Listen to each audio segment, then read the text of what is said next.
I call to order and welcome you to Middletown, Ohio, regular City Council meeting for Tuesday, July 16th, 2024. Please join me for a moment of meditation, followed by the Pledge of Allegiance to the American flag. You will hear 3 taps of the gavel when it is time to stand. Please join me in a moment of meditation now.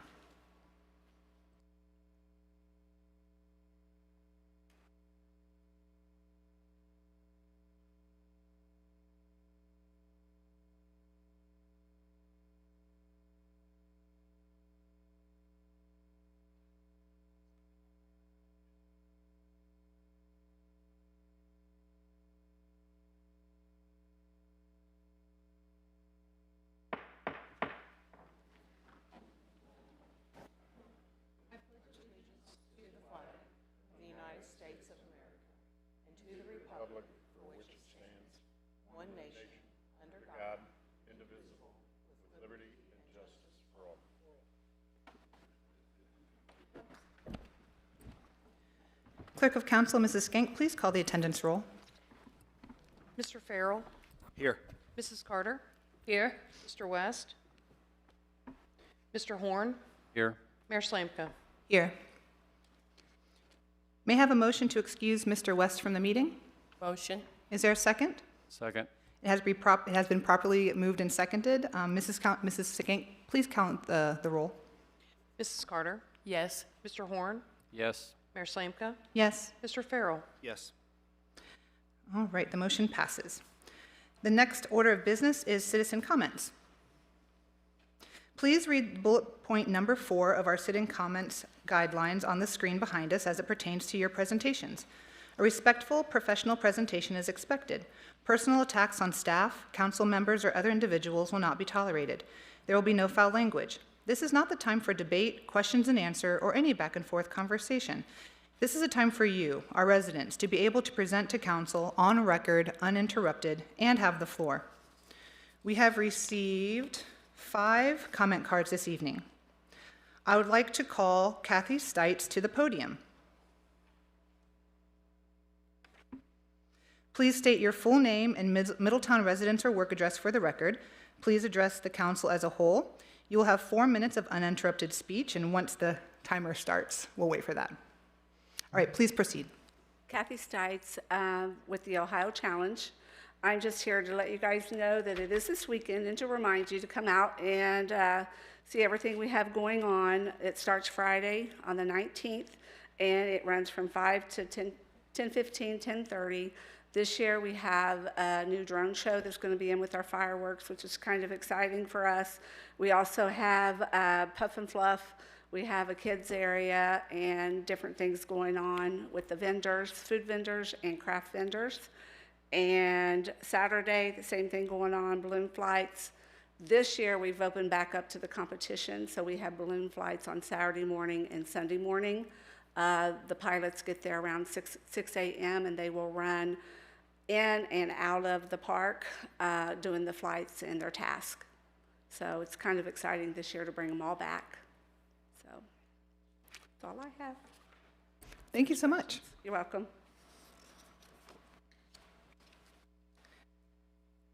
Next, I would like to call Louis Flenner to the podium.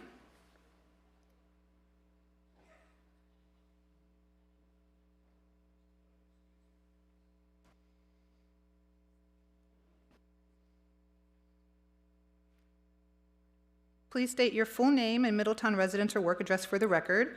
Please address the council as a whole. You'll have 4 minutes of uninterrupted speech once the timer gets reset. Please proceed. Okay, Louis Alfred Flenner. I live over on Woodlawn Avenue, Middletown, Ohio. Guess one of my complaints is there's too much stuff going on 4th of July at Smith Park. Some of that stuff is unnecessary with the shootings and stuff like that. Second is the streets on Woodlawn. They were just paved, I guess, a couple years ago. Now you've got 14, 16, 18, and 12 trailers going up and down the street. You're going to end up running that pavement on them streets, and then we're going to end up having to pay for it again. And Cohen's is the one that's responsible for it, and it's ridiculous.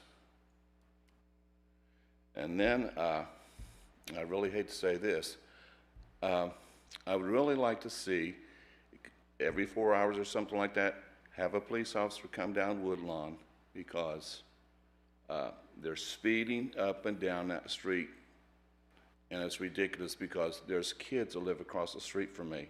One of them kids could be hit, and they will not survive being hit by the way they act coming down that street. It's ridiculous.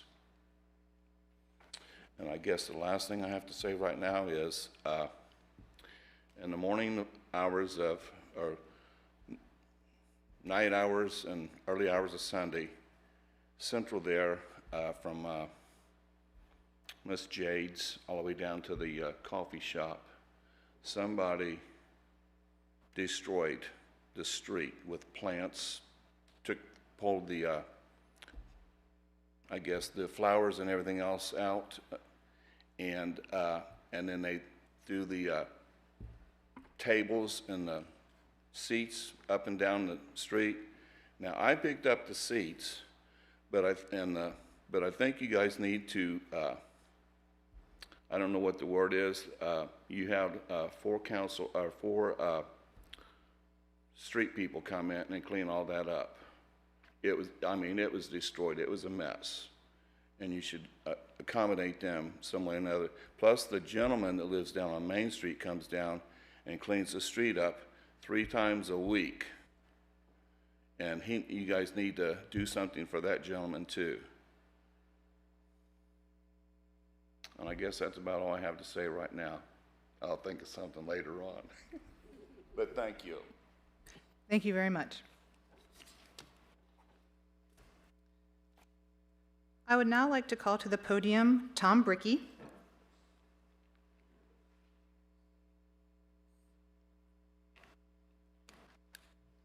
Please state your full name and Middletown and residential work address for the record. Please address the council as a whole. You'll have 4 minutes of uninterrupted speech as soon as the timer gets started again. Please proceed. My name is Tom Bricky, and I live at 539 Cedarwood Court here in Middletown, Ohio. Been a resident for 52 and a half years.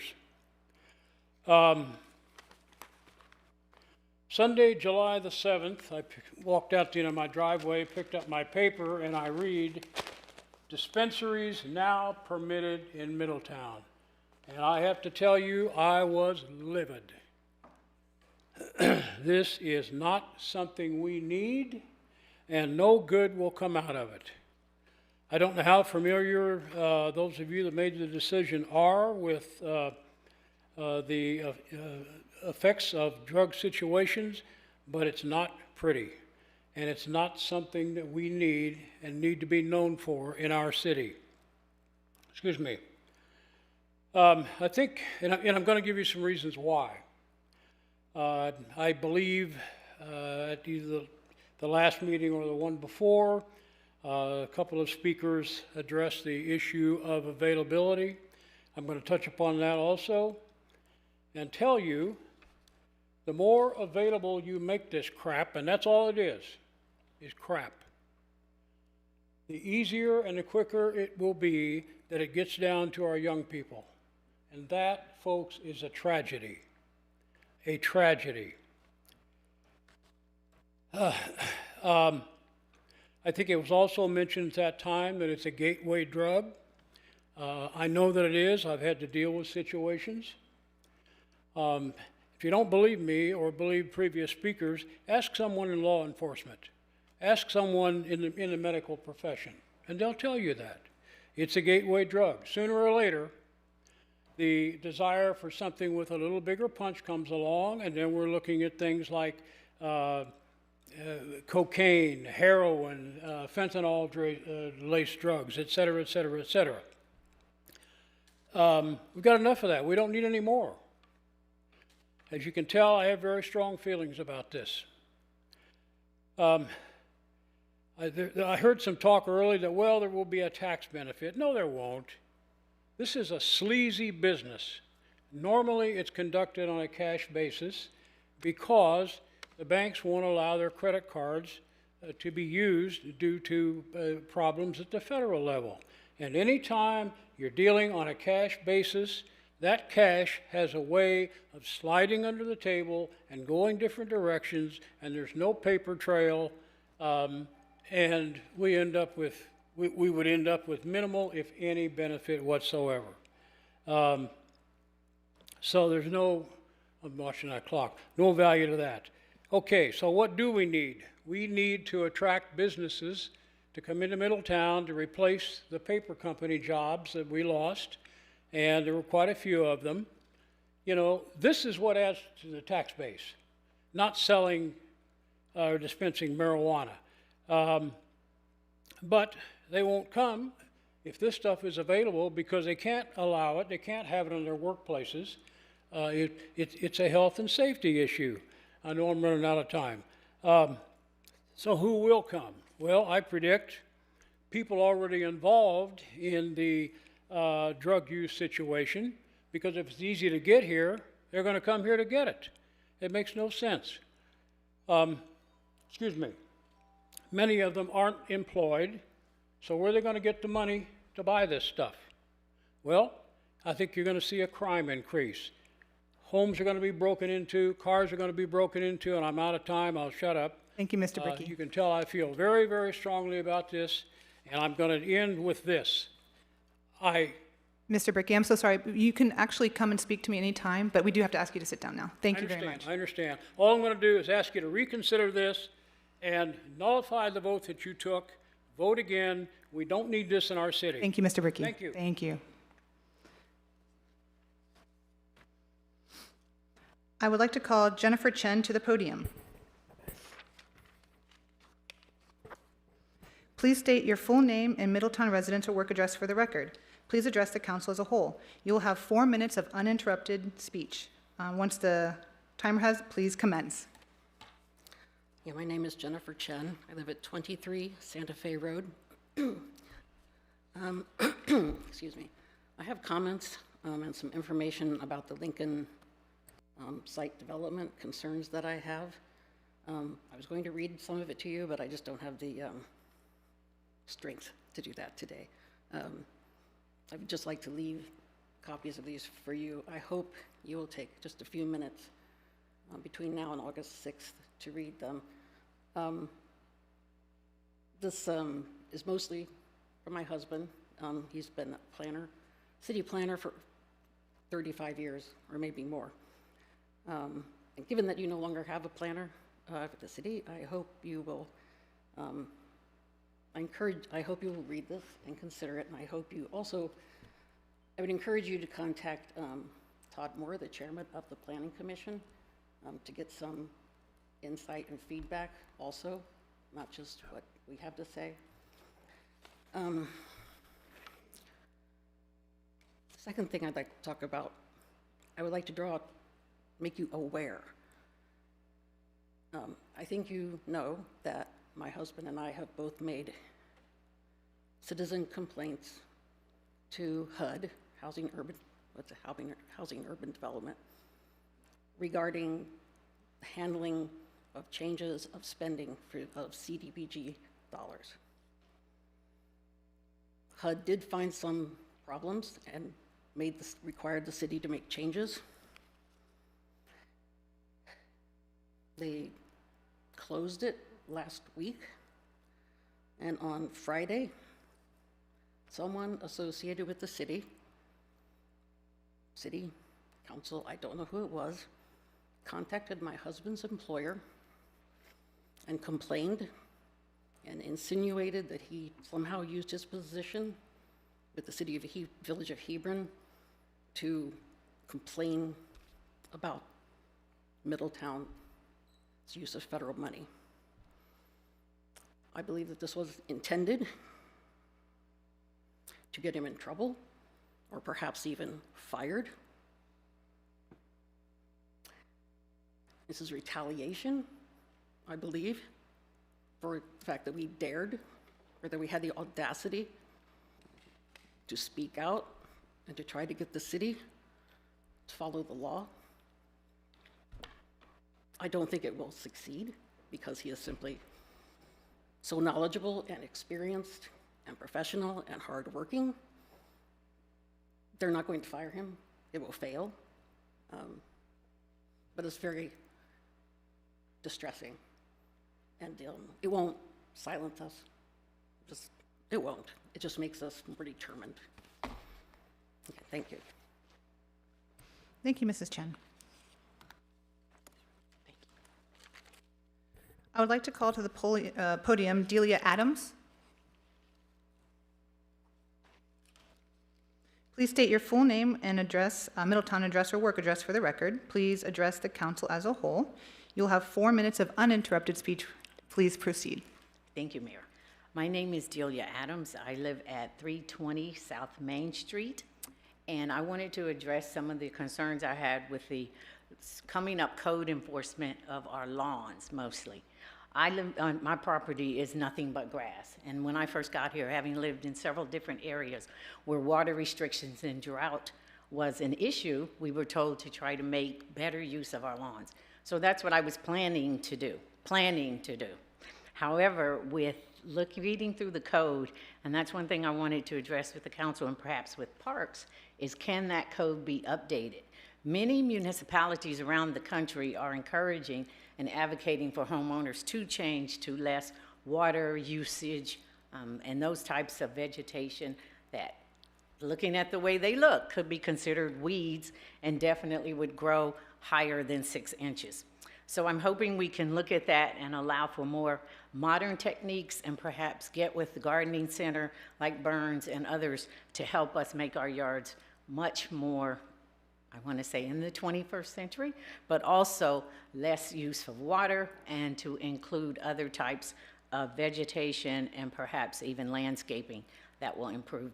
But it will continue to be pretty, but it just won't all be grass. Thank you. Thank you very much. That concludes our public participation. The next item on the agenda is council comments. We will begin to my left with Councilmember Farrell, followed by Councilmember Carter, and then to my right with Councilmember Horn, and I will speak last. Mr. Farrell? Thanks, Mayor. Just a few things tonight. First off, the tragedy at Smith Park with the shootings, just to speak on that. A lot of people have reached out saying increase public safety. I think this council, especially led by City Manager Lawley, has tried to be as proactive as humanly possible as far as hiring officers, retention, pay raises. I know when City Manager Lawley first came in, the first thing he did was give an increased salary to everybody in the city building to be able to retain employees. And as far as growth, I know we have many officers that are out there recruiting. It's a national crisis as far as getting public safety officers, not just police officers, but firefighters, just employees in general. Anybody who runs a business understands and knows that. But I want to be as proactive as possible in saying that we are, as a council, as a city, I think doing everything that we humanly can to try to fight the true crisis of just fatherless homes and parents that are not raising their children, and it's grandparents and great-grandparents and friends of families that are raising children. And I don't think that's something a council can solve. However, from our perspective, I think we are trying to do what we can, and we're getting better. But it's a crisis, and we're doing the best that we can. On to more exciting things. The mayor always does a really great job at this, but this weekend we have the Ohio Challenge.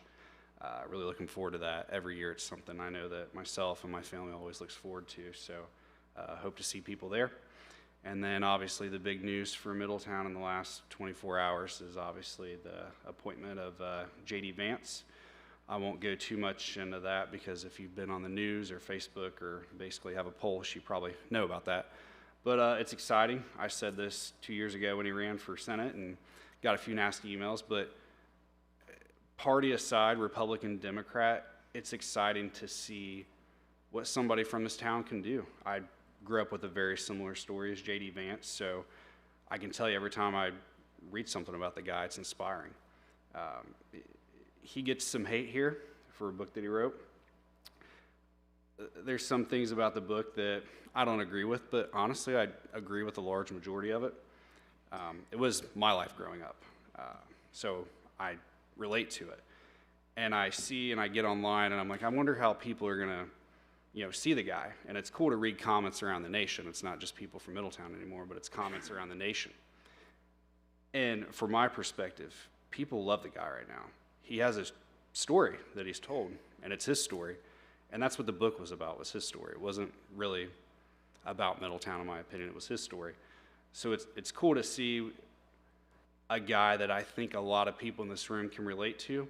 So party aside, just put that aside and be excited that we could be a city that helped raise this guy. So that's all I have. Thanks, Mayor. Thank you, Mr. Farrell. Mrs. Carter? Good evening. I have several things that I'd like to talk about this evening. Number one, I'd like to apologize to the community for the code violators that are out and trying to help clean up the city. When we asked for this, we thought we were doing a good thing, but we're getting a lot of feedback and people are angry. It's chaotic because they don't know, okay, so I'm in violation, so you put a sign on my door, and then in 30 days, what? Am I fined? Or are you at my door asking me, what can I do to help you? So I'd like to apologize that it's such a confusion.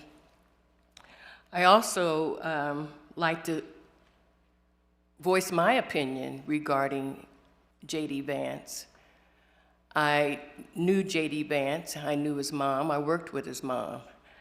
And for us to show partisanship, I think is not fair to all of the city employees, because everyone doesn't feel the same. I know many celebrities. I knew Butch Carter, who came back and revamped Barnes Stadium for the community. I know many people who have put things into the community, and to be honest, I fear J.D. Vance and the rhetoric that he spouts out of his mouth. So I think it's unfair for us to say that the city's looking forward to working with him, because I'm not. And I want that noted. I also like to talk about the street sweepers. We used to have a street sweepers at least once a week, and we no longer have the street sweepers. I don't know what happened with that, but that's a good thing. I think that would help us clean up our city. I think the city has to participate in cleaning up the city, and maybe others will decide that they want to help and clean up the city also. That is our main goal, because a clean city means you have healthy people in that city. I also I have concerns with how we post things, the language that we use. And it would be helpful if, we kind of think about things that we say, because it's not always pleasant to hear something come from people that we believe in. And we're hoping that everyone will believe in their city council. So it's not about what you see, but it's about how you see. And we need to see different. Mayor? Thank you, Mrs. Carter. Mr. Horn? Good evening, everyone. Like Councilman or Vice Mayor Farrell said, we have the Ohio Challenge this weekend, which is very exciting. A couple things with that. We have, I believe it's new, it's the drone show, which is going to be exciting to see that. And if you've seen that, like at The Dayton Air Show has it, Disney has it, so it's kind of exciting that's coming to our city. And also, something that is also very positive, that Coen Brothers is celebrating 100 years being in our city, okay? And that's something that we need to be proud of, because about the J.D. Vance and what he was writing about and what happened to our city, I was younger then, or he was young, but I was actually living through the 80s, the 70s and the 80s, when the policies that caused our city to collapse, basically, and all the businesses that we used to have. I mean, think about this. We've always had Cliffs, but we also had Square D at one time. We had Black Clawson at one time. So when we see businesses, manufacturers stay here and believe in our city, we need to help celebrate. So with Coen Brothers, going back to this, Coen Brothers celebrating 100 years. So if you can, go to the show or to the Ohio Balloon Challenge, and they're having a presentation with that. But it is exciting that people do invest in our city and want to stay here to help grow here and invest in our city, our citizens, and through business. So then also, I'll take our brochure. And in July, along with the Ohio Balloon Challenge, which is this weekend, it's been showing a lot of success, but on the 21st, we have the farmers market, and I think everyone's been enjoying that, so continue to help support the small business entities with that. And then on the 26th, we have Food Truck Friday, luau theme. Then 27th, we have Thunderfest Cruise-In, and then on the 30th, we have National Night Out. And then in the months of June and July, on Mondays through Fridays, we have different little activities for our citizens and their families. So just keep this in mind. It's online, or if you still have your brochure with the calendar there. Just shows that we are investing in our city, and we want to. The main purpose of having these events is to help our families gather together and do things. Another thing that we used to have a lot of stuff to do here in Middletown. Now it's more of we have to have these events so we still have stuff to do. So that's important that we do that, and that helps families want to be here and do things together and be more cohesive. In the future, we'll even have more parks and more things to do. So just keep that in mind. Yield to you, Mayor. Thank you, Mr. Horn. I have several comments this evening. I would like to begin by saying 2 weekends ago, I had the opportunity to spend time and ride along with the fire department on each of their shifts. I thank Chief Snively, the captains, and all the firefighters who allowed me this opportunity. I was there to learn and was deeply impressed with all they do. One takeaway I would like to share with everyone is the importance of each of us to pull over to the right of the road whenever you see lights and hear sirens. Just pull over as far to the right as possible, as quickly and safely as possible. And that is true even on the other side of the road, especially if there is no median. This will go far to help the emergency workers get to their emergency in a safe and timely way. Some of what I saw riding along was people just stopping right in front of them. And that's not a good thing.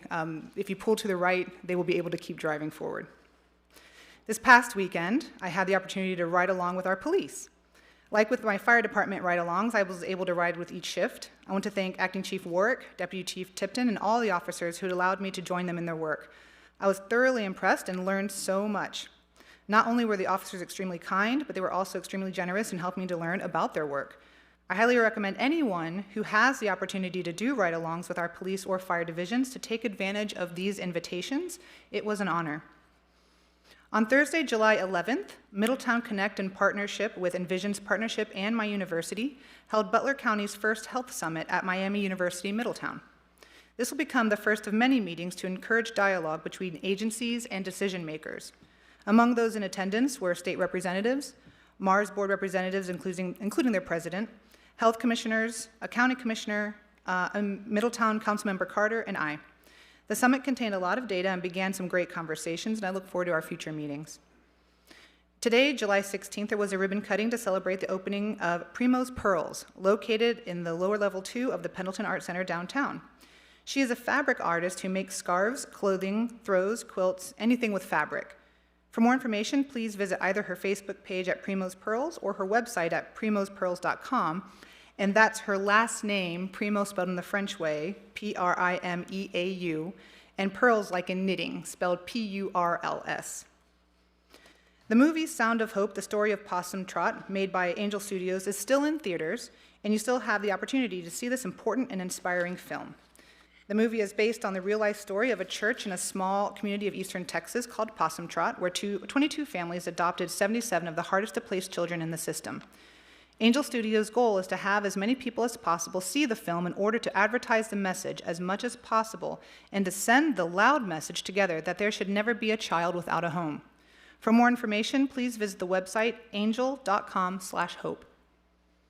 And as Mr. Horn was saying, there is a lot going on in Middletown this month.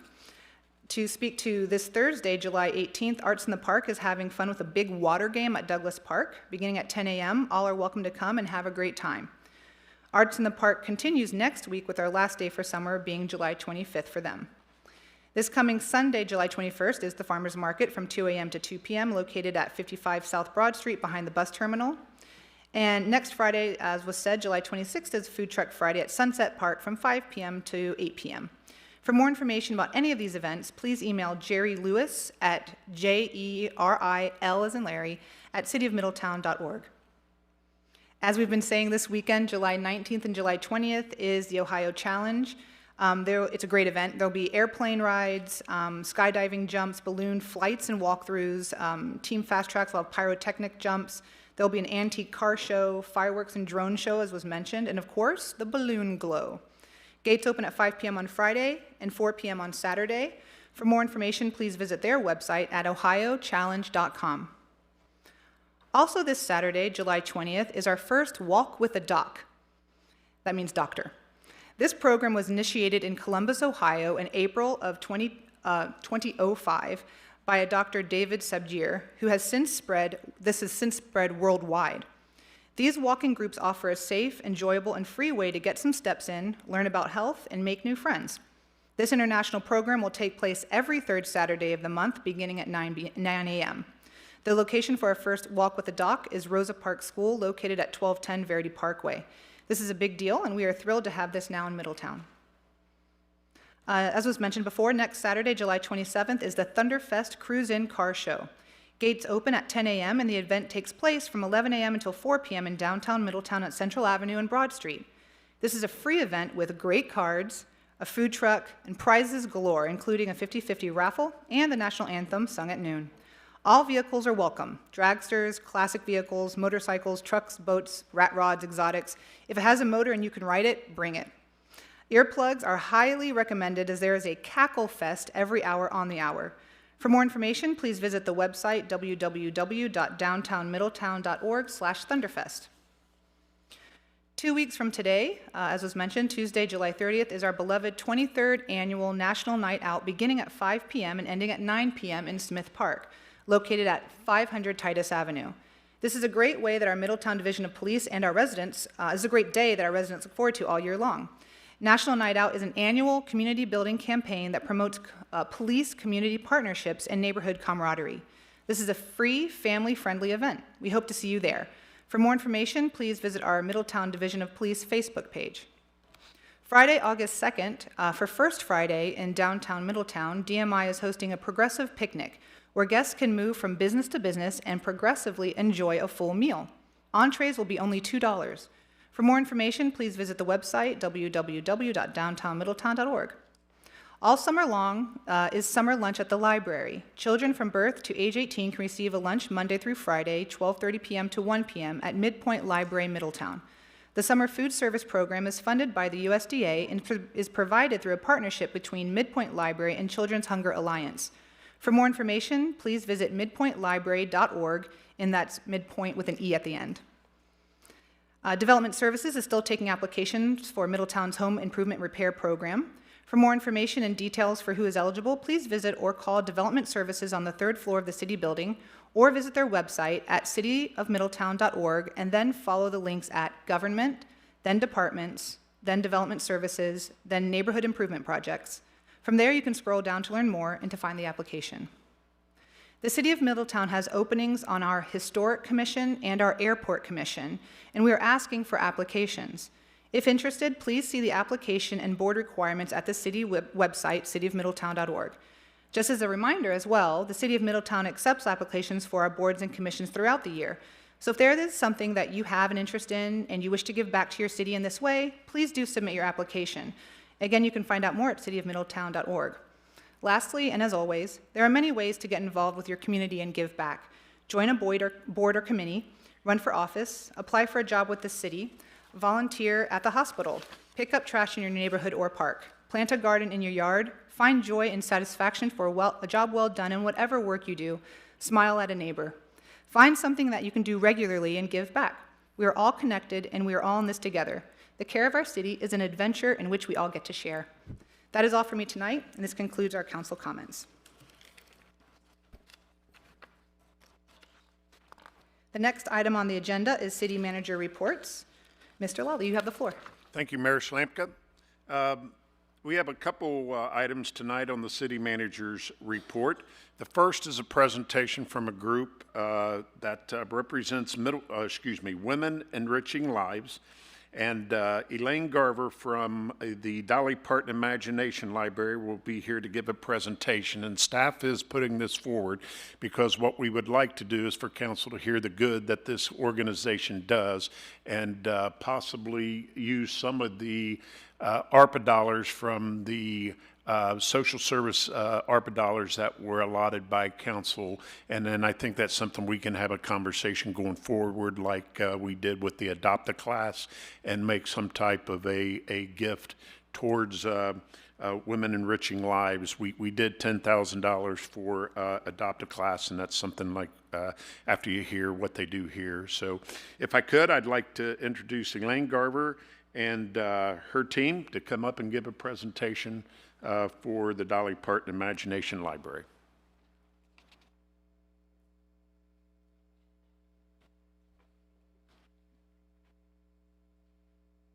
Good evening. I guess I am the team tonight, so I just want to thank you for the opportunity to present the Women Enriching Lives Committee to you and help you to get to know what WELL, which is what we're favorably called, and talk about the work that we have done to provide and sustain the Dolly Parton Imagination Library for the Middletown area children and their families. Let me start with just a brief history about how we got started. And this happened 15 years ago now, which seems to have been unbelievable that we've been together that many years. And to keep 32 women on task has been a real task. But the committee was started really by Middletown United Way, when we still had Middletown United Way, as a women's leadership team. And it took us probably a good 12 months to get organized. And we had several nonprofit in our area present a project to the group. And we heard from Dwayne Gordon, who was then with the Middletown Community Foundation, and he presented the Imagination Library to us at that time. And he had actually brought a chapter to Middletown the year before. So at the time, Middletown City Schools had showed very low scores in literacy on the kindergarten readiness test, and it seemed to be the most imperative project that we could take on to help increase the literacy scores in our city schools. So this is our 14th year of being the fundraising arm for the area Imagination Library. And we, the WELL Group, established a donor advised fund with the Middletown Community Foundation, and we continue that partnership with them today, along with the Midpoint Library. The local chapter of the Imagination Library, I think, is a very, very proud point for us, is that we have been the longest running chapter in the state of Ohio. So, not the largest, but we have been the longest running. So, and a little bit about the Dolly Parton Imagination Library, if you're not familiar with it, is it was started by Dolly Parton in her hometown of Sevierville, Tennessee, to provide a free book to every child in the county from birth to age 5, and this was to help overcome the illiteracy that they found in their county. And it wasn't long before the program was adopted statewide in Tennessee, and the rest is history, as you well know, because the program caught on fire and is across the country, and even in Canada and in Great Britain. And she has delivered well over 2 million books to children. The way the program works is when a child registers, they will receive a free, professionally selected, age-appropriate book mailed directly to their home each month until their 5th birthday. The first book they receive is always The Little Engine That Could, because that was Dolly's favorite book. And the last book they receive in their birthday month is I'm Going to Kindergarten. So we've got them ready. And while I say it's a free book for the family, there is a cost involved, and that's where the Well Committee has come into play. We, over the last 13 years, and to me this is a very humbling number, we have raised over $400,000 to sustain the program for our youngest learners in the Middletown area.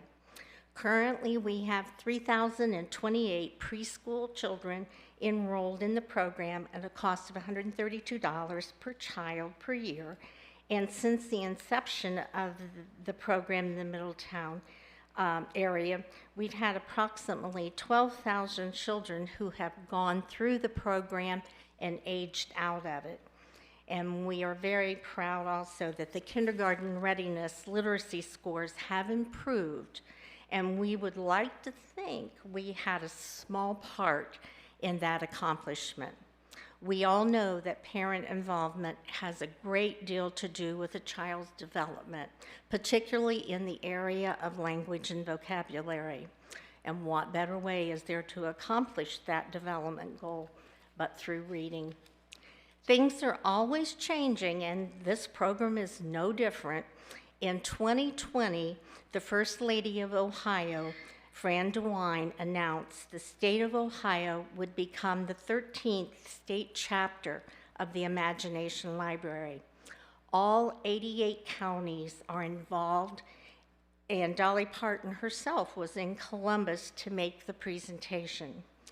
Congratulations to Mrs. DeWine for her success in this monumental task. Her efforts have made a huge contribution in that the state now covers half of the local chapter's monthly cost. What does this mean for Well? Since we were now part of the Butler County chapter, a much bigger picture, but I wanted to point out that the Middletown chapter was the only chapter in Butler County to start. And we have been very proud to be able to reach out to others and talk about what our experiences and our successes have been with the program. But there were several unanswered questions at first, but we were extremely excited about our new involvement. While Midpoint Library has always been an active Wells supporter, we are thrilled that they, along with Lane Library, will be the administrators of the Butler County chapter. And that's really a big deal for our area, for our libraries to really be involved in this. Thus, very little has changed for Well, except for new opportunities that have been realized. Midpoint has started a new program titled Starting Point. A welcome package is mailed to all parents of newborns in the Middletown area, including the baby's first library card and a registration for the Imagination Library, along with several other items. Well is pleased to contribute to and be part of this special gift. And you might be interested in the numbers involved in Butler County at this time. There are 13,214 preschool children enrolled in the program at an estimated cost of $200,000. The good news for WELL, we will continue to support our area only, and that's the Middletown area, as we have always done.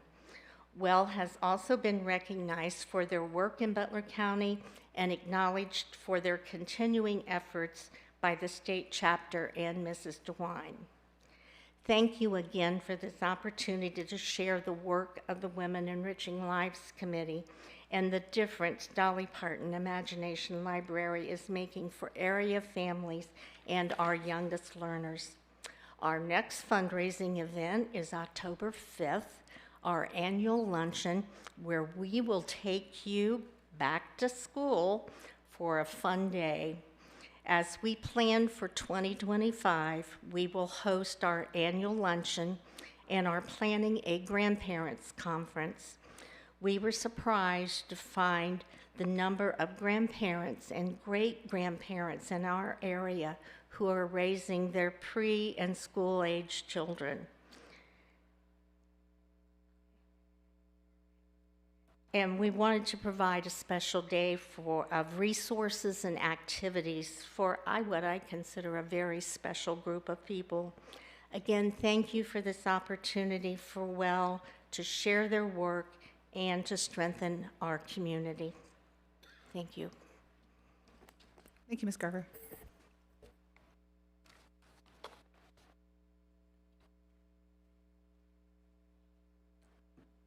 Okay, next on the city manager's report will be a presentation by the library staff in regards to ordinance that we have in the legislative area determining to proceed with submitting the question of an additional tax levy for the benefit of the Midpoint Library District. So I would like to invite the library staff up for the presentation on the tax levy. Good evening, Mayor and Council. I'm Emily Foote, the Midpoint Library System Fiscal Officer, and I'm joined today with our Executive Director, Travis Bouts. I would like to extend that Eleanor Stewart, our Board President, is very supportive of this presentation, but was unfortunately unable to attend this evening. The Midpoint Library System is here to provide information about the levy ordinance that will be brought to the Council later this evening to move forward to the Board of Elections. The Mayor and Vice Mayor had the opportunity in May to observe the Library Board's discussion and decision-making process to bring a levy on the ballot this November, and the presentation in front of you will detail the key areas that aided the Board's decision. Here on the first slide, we can see that the Midpoint Library System currently has a levy that was passed in 2010. This levy that was passed in 2010 was renewed in 2015 and 2020 and will expire at the end of 2025. This current levy is a part of 40% of the library's annual revenue. Hello, everyone. So one thing we had to explain to our board is that there's been a lot of conversations about property valuations in the news as of late. But one thing that was key to explain to our board and to our constituents is that while your property values may rise, any levies that are on the books do not automatically increase with those valuations as well. So the 2010 levy that we passed is still bringing in a value based on 2010 valuations. So in today's dollars, that 0.75 mil levy in 2010 would only be worth 0.4 mils in 2024 when adjusted for inflation. So basically, your money is only going half as far. And then in addition to that, the library system doubled in size. So we added 3 additional locations, including our bookmobile, since 2010. So November 5th, the ballot, we are looking to put a replacement levy on the ballot. So let the current one expire, put a new one on that would replace that completely. The millage that we're looking at is 1.25. and we're looking at a continuing levy for the foreseeable future. We feel like, as in 2010, that set us up for success long-term, you know, a decade and a half. We're hoping that this will do the same. Awesome. And to conclude, the overall deciding factor for the library to bring forth the levy this November is to save the taxpayers as much as possible. It is a free opportunity for the library to go on the ballot in November and will save at least 100,000 taxpayer dollars. To conclude, I would like to thank you all for the time this evening and providing the library the opportunity to bring forth this presentation and ordinance this evening. Do you have any questions for myself or Travis to move forward with the ordinance later today? I think you explained everything very well. It makes sense. It's very surprising to learn that the levy does not increase as property values do. So that was an important factor. Awesome. So question, just so I know we discussed it in the meeting, and I just want to make sure I have it correct. So what is current millage that's being charged? I don't want to say charged, it's probably not the right term, but currently where we're at and where are we looking to go? Or what does the libraries ask? So we're looking at currently a 0.75 mil to continue the services that we are currently giving to the community. We would need 1.25 mils. Okay. So still a very small amount in the range of looking at levy asks. Okay, around so the state. 0.75 to 1.25. Correct. Correct. But it was 0.75 in 2010 dollars, which is really only worth much less. So that's why I had to adjust. Right. Anything else? I was just wanted to comment that that's good information, that 2010 equals about 0.4 millage, and we have doubled in size. So that's very good to keep in mind. And the cost of Of as well, everything's inflated, with yes. that doubling of size. Anything else? Good question. Thank you. Awesome. Thank you so much. Thank you.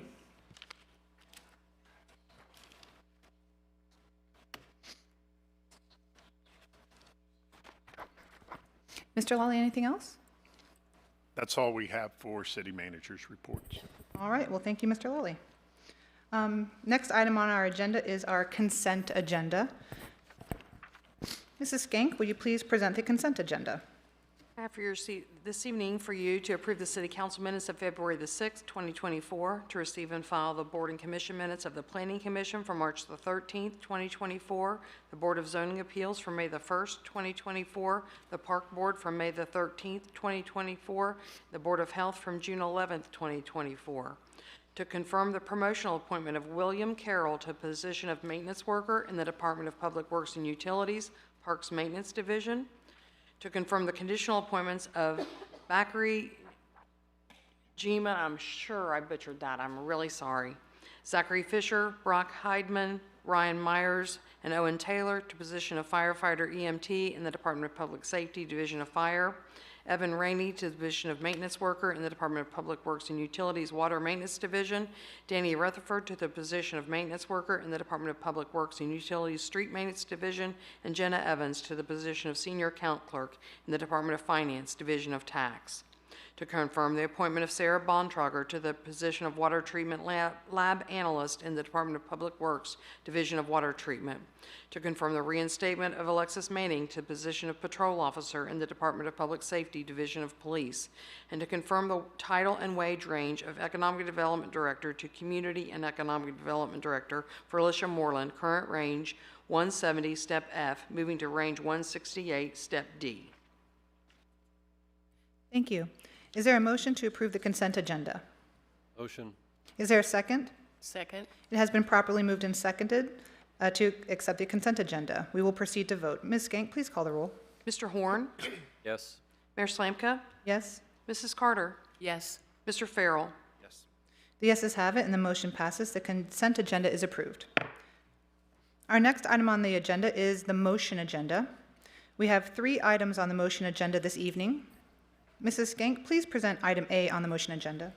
To authorize the city manager to enter into agreement with Strand Associates for the Stormwater and Flood Control Scoping Project. The city successfully applied for a grant through the Federal Emergency Management Agency to fund the evaluation. FEMA has authorized the funding of up to 90% of the cost, up to $116,500. The city's financial obligation is 10% of the cost, up to $68,500. Thank you. Mr. Lawley, do you have anything to add? Yeah, only thing to add is essentially this is to authorize me, the city manager, to enter into agreement with Strand Associates for the stormwater and flood control scoping project, simply to evaluate our entire network of buried pipes, detention basins, pump stations, and drainage ditches. We have a very vast system. A lot of it is aging in need of repair, and we are looking to hire Strand to look at where we would most effectively use the dollars that FEMA has allotted. All right, thank you. Do I have a motion to approve item A to authorize the city manager to enter an agreement with Strand Associates for the stormwater and flood control scoping project? Motion. Is there a second? Second. Having been properly moved and seconded, is there any discussion? Hearing none, we will proceed to vote. Mrs. Skank, please call the roll. Mr. Horn? Yes. Mayor Slanka? Yes. Mr. Farrell? Yes. Mrs. Carter? Yes. The yeses have it, and the motion passes. Mrs. Skank, please present item B on the motion agenda. To authorize the city manager to grant a permanent easement to Duke Energy on a city-owned parcel known as Warren County Parcel Number 08331000039. Mr. Lawley, do you have anything to add? The only thing we have here, Council, is this is for the easement for Duke Energy to run the power supplies to Station 82 out at 122 and Atrium Boulevard. Thank you very much.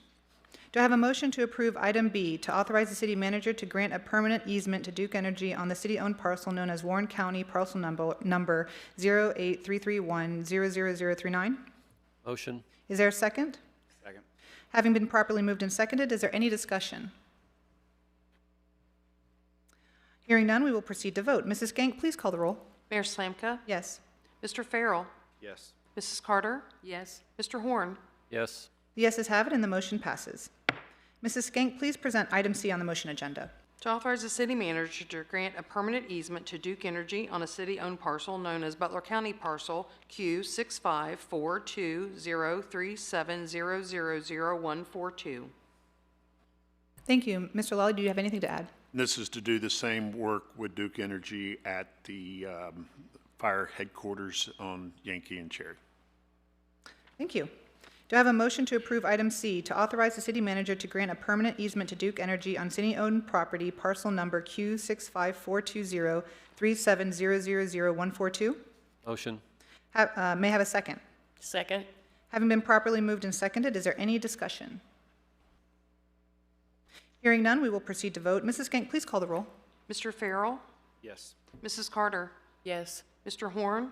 Yes. Mayor Slanka? Yes. The yeses have it, and the motion passes. That concludes the motion agenda. The next agenda item is legislation. We have 10 items of legislation this evening. Assistant Law Director, Mr. Brody Conover, the legislation, please. Thank you, Madam Mayor. I do just want to note before we get started tonight, each of the first 5 action items tonight are emergencies, and because Mr. West is not here, to pass as an emergency measure, it would require the vote of all 4 of you because our charter requires 3/4 vote of council. So just putting that out there, not scaring you or anything, but just wanted to put that reminder in your brain. So, Mr. Brody, before you continue, if we only had 3 votes, then what would happen? so then it would pass as essentially a non-emergency, so it would go into effect in 30 days. Thank you. So first tonight is resolution number R 2024-21, a resolution accepting the material terms of the One Ohio Political Subdivision Settlement on behalf of the City of Middletown in accordance with the One Ohio Memorandum of Understanding and the terms of the July 21st, 2021 National Opioid Settlement Agreement with respect to national opioid settlements involving Kroger Corporation and declaring an emergency. Thank you. Mr. Lawley, do you have anything to add? Yes, Council, this proposed legislation would accept the proposed settlement of the opioid litigation with Kroger's. The reason this is an emergency is to meet an August 12th deadline. We don't know the amount we're going to get until all the communities submit their acceptance of this, and then the monies will be rationed out. All right, thank you very much. Is there a motion to approve the resolution? Motion. Is there a second? Second. Having been properly moved and seconded, is there any discussion? A quick question, Paul. When we do receive those funds, does that go into the general fund or? Yes. Okay, and they can be used for, Yeah, and then we're going to use it for things in the police, courts, health system. okay. Thank you. All right, thank you very much. Is there any further discussion on the legislation? Hearing none, we will proceed to vote. Mrs. Skank, please call the roll. Mrs. Carter? Yes. Mr. Horn? Yes. Mayor Slanka? Yes. Mr. Farrell? Yes. The yeses have it, and the legislation passes. Mr. Conover, the next legislation item, please. Next is ordinance number O 2024-47, an ordinance providing for the issuance and sale of notes in the maximum principal amount of $7,450,000 in anticipation of the issuance of bonds for the purposes of paying the costs of the acquisition of the town mall and related structures located on parcel numbers 7031530006, 7031764040, 7031764041, and 7031720002, and costs of related due diligence, title work, and design services, together with all necessary appurtenances thereto, all in support of economic development and job creation within the city, and declaring an emergency. Thank you, Mr. Brody. Mr. Lally? We don't have anything to add other than to reemphasize that the purpose of this being an emergency is that so staff may proceed with the pricing, the issuance, and the closing of the construction in close proximity to scheduling of the closing of the real estate transaction. Thank you. Is there a motion to approve the ordinance? Motion. Is there a second? Second. It has been properly moved and seconded. Is there any discussion? Paul, did we purchase the town mall before? Is this the second time that we've purchased this? We did not, we made an offer, but we did not follow through on the purchase of the town mall last summer. We moved that project out to its present location at Renaissance Point, and therefore we withdrew our offer in, I guess, the spring of 2023, summer 2022. Yeah. So we've never. No, we did not purchase it before. We withdrew our offer. Do we have a plan of what we're going to put on that property? Or We don't have a finalized plan at this point, but we do know that the development that goes there will be a development that works well with the Renaissance Point, not competes with it. Okay. Could you put housing there? That is a possibility, Okay. yes. If I can say this as well, I've had the same question from a lot of people of, what's the plan? And I think the interesting part about the development is we don't have a specific plan. We have the ability to now obtain grants and brownfield money to be able to tear it down and basically create a blank slate for an investor or a developer, that type of thing. So I think we do have, like to your point, we have a plan. It's just we don't have, we basically, if you hold the property, you have the ability to vet the plan and figure out the best situation for the city. And I think that's why I've always been a proponent of this property. Yes. And what it does for us also is it gives us control of that property. Some of the things that the organizations we heard were looking to buy it weren't necessarily what we felt were conducive with what really would be good for Middletown to go in that location. And it gives us control of that property. And also, we will be working with many developers. Our primary thing out there is economic development. That's what we will do, and that may include a mixed-use type process of possibly living, entertainment, and shopping. Thank you. Forgive me, is there a motion on the floor? Yes. Okay, thank you. Is there any further discussion on the legislation? Hearing none, we will proceed to vote. Mrs. Skank, please call the roll. Mr. Horn? Yes. Mayor Slanka? Yes. Mrs. Carter? Yes. Mr. Farrell? Yes. The yeses have it, and the legislation passes. Mr. Brody, the next item, please. Next is ordinance number O 2024-49, an ordinance determining to proceed with submitting the question of an additional tax levy for the benefit of the Midpoint Library District and declaring an emergency. Mr. Lally, do you have anything to add? I do not have anything to add. If you have any questions, the Midpoint Library personnel are here to answer any further questions you might have. Thank you. Is there a motion to approve the ordinance? Motion. Thank you. Is there a second? Second. Thank you. It has been properly moved and seconded. Is there any discussion? I guess I have a question. So the library system is in Butler County, right? So the levy will go out to all of Butler County to vote for? Would you please come to the podium? Thank you. That way everybody can hear you. So this is the most interesting history, but historically there were two public libraries in the county. It was the Lane Library in Hamilton and the Middletown Public Library in Middletown. They're both started by Carnegie dollars. And it wasn't until like the 80s when, well, actually the 30s, when they each got bookmobiles and they started fighting over different parts of the county, and it rose for decades until the state had to intercede, and they drew a line around the county and they said, this is your half, this is our half.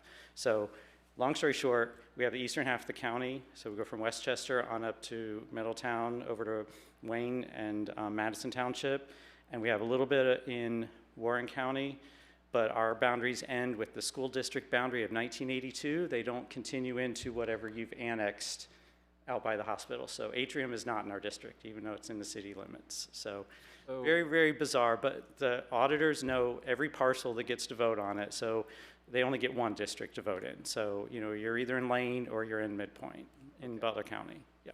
But, okay, so maybe I'm confused. So this is for the older person here, went to the Carnegie Library. So the Middletown Library, before it changed its name to Midpoint. Correct. Are we also paying for the Westchester Library? No, you're not. So you are our taxing authority. So in Ohio, you're either a municipal library district, a county district, or a school district library. And that just means you appoint our trustees and you are a taxing authority. So it's coming through you to put it forward to all the voters in our district. They each but pay their part. You know, the city of Middletown's not paying for everybody. It's just you are the taxing authority to approve it going forward. And I'm for library systems because of the internet, it seems like the library systems are getting less and less popular. But the thing is our library is the same library from 1985 versus Westchester is a monument to libraries. So fair is fair. And I mean, on bookmobiles and programs and everything else within our district, I'm all for that. That's want to make sure that everyone's paying their fair share. It is proportionate, yes. And, you know, so the Westchester Library was built by Westchester Township. We didn't pay to build it. It wasn't our tax dollars. In Middletown to pay for it, it was the Westchester community that paid for it. We just operate it. Okay. And a lot, out of all of our buildings, the only one we actually own is the Trenton building, because you guys own the Middletown one. You built that one in the 80s. So, yeah. Thank you. Kind of fascinating history, but, you know, rest assured, you're just putting this vote forward for everybody in the county to vote for, and then they pay their share. Okay, thank you. Okay. Other questions? Question. So I'm going to sound like that person. I'm going to make you mad, but hear me out, okay? So correct me if I'm wrong, and I'm probably wrong about a lot of this, but a part of the reason we sort of need to raise the tax is because we don't have enough money, right? Easy theory. So, but out of our reserves, did we, the Midpoint Library, when I say we, taxpayers, whatever, all of us, we are investing money into the Liberty Township new library that's getting built. Correct. Okay. So the theory that it's just for Middletown, I kind of disagree with, because if we had more funds in the basically general fund of the library, we wouldn't be running out of money as quickly. So I kind of have to... I'm not sure I understand the question. When did I say the money was just for Middletown? But if we're, so our tax, basically what you're saying, from what I understood, the millage... The millage is applied proportionally across every property owner. So yes, and then it goes into a pot, and we run the system with that collectively. So it's not just money for Westchester or Middletown, it's for the whole district. Okay, so I thought what you had said was that was just what Middletown is being raised. No, you're our taxing authority, so Correct, I it understand doesn't that. go forward to anybody without your approval. Okay, okay. But no, we don't have it. I thought that We you don't said have the only money Middletown was siloed by voting on it, community. so. Okay, that's what I thought. Yeah. Okay. I'm sorry if I gave that impression. That's No, not no, what I you're meant. fine. That's why I was confused. Okay. No, the money goes into a one general fund, and it runs the library system for the whole eastern half of the county. Okay, great. Which is why we tried very hard to represent, to have brick and mortar sites. So when I first started, there was only a very small location in Trenton, a very small location, Middletown, and then we had the Westchester location. So since then, we've added Monroe. We now have a location in Monroe. Since I started, we expanded Trenton. We added a location in Liberty Township, and then we added the bookmobile to fill in all the gaps in between. So we even have hold lockers in the Wayne Township administrative buildings. So residents in Wayne Township, even though we don't have enough business there to have a brick and mortar site, they still have a place nearby in their community that they can request things to be sent to a locker, just like you'd see Amazon packages and stuff. So we try very hard to make sure we have services for everybody that pays into our tax base. Okay, so just to be clear again, so everybody, this is just a vote to put this on the ballot. Correct. That's what this vote is for. Correct. And then in November, this will be on the ballot for everybody in the district Correct. to vote on. And then that money that they've either vote yes, or if they vote yes, then that money will go to the general fund to pay for the entire system. Correct. Yes. And they are within that system. Correct. Okay. Right. Does that help? Okay. Good. All right, any other questions or further discussion? Okay, thank you very much. Thank you. Hearing none, we will proceed to vote. Mrs. Skank, please call the roll. Mr. Horn, Yes. Mayor Slanka, Yes. Mr. Farrell, Yes. Mrs. Carter. Yes. The yeses have it, and the legislation passes. Mr. Conover, the next legislation item, please. Thank you, Madam Mayor. Next is ordinance number O-2024-50, an ordinance authorizing a collective bargaining agreement with the International Association of Firefighters, Local Number 336, for the years January 1, 2024 through December 31, 2026, and declaring an emergency. Thank you. Mr. Lally, the staff report, please. Yes, Council. This legislation in front of you tonight culminates several months of negotiation with our collective bargaining unit that represents the firefighters. And what we have come to is what we feel is a 3-year collective bargaining agreement that will put us in a position to vastly improve our ability to recruit and to retain employees. A lot of work has gone into this effort since October of 2023 when we began these negotiations.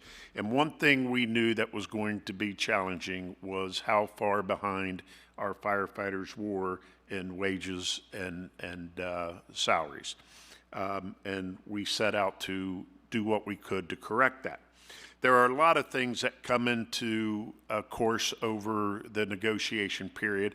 And so essentially, there's like about 44 articles in the firefighters collective bargaining agreement. And some of the minor things that we addressed with the firefighters included some changes, minor changes in injury leave, authorized leave in terms of modification to pregnancy leave provisions to align them more with the FMLA and the city's PBO, health and safety issues, temporary assignment to higher rank, discipline, longevity, insurance. We did have an adjustment of premium caps, which likely raised some of the health insurance costs for the employees, some adjustments in other areas such as legal appearance, printing of contracts, that sort of things. The main part of this contract included a 3-year wage increase for our firefighters that covers the 3 years. That will be a 10%, 7%, and a 7% increase over the next 3 years. In 2024, it's retroactive back to January 1st, 2025, and 2026.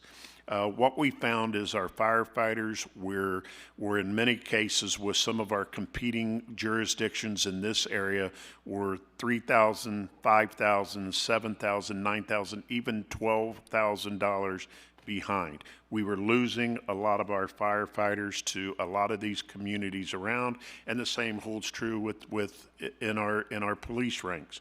We had to bridge that gap. We had to stop the bleeding, and we feel that the contract we have before you is a contract that gets us into an area where we will compete with our surrounding neighboring jurisdictions to bring our firefighters to improve our capability to recruit and to retain. So for example, towards the end of this, we knew we had five firefighters who were testing elsewhere and who were on the verge of leaving. Since the tentative agreement we reached, those firefighters have put that on hold, and I think this contract takes a huge step in the direction of allowing us to be in a better position for recruiting, but more importantly, retention. And that is the contract that is before you this evening. The alternative would be to, council has the right to reject the negotiated agreement in total. And what that means is we would proceed to what we call fact finding. That is where both parties will take their case to the State Employees Relation Board. Both sides will give their proposals. That individual will take it back, get 30 days to render a decision. When they come back with that decision, then both parties can accept or reject it. If one of the parties rejects it, then it goes to conciliation, where a conciliator comes in and their determination is final and binding on both parties. Thank you, Mr. Lally. Is there a motion to approve the ordinance? Motion. Is there a second? Second. It has been properly moved and seconded. Is there any discussion? Just a quick question, Paul. Yes. I'm supportive of this. I'm just more curious. How many firefighters have left for other agencies in the last I don't know if Steve's.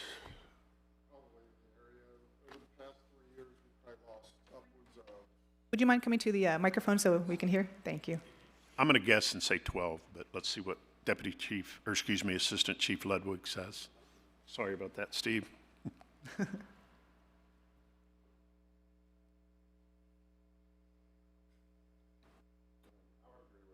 We probably lost upwards of 10 to 12 over the last several years to other jurisdictions.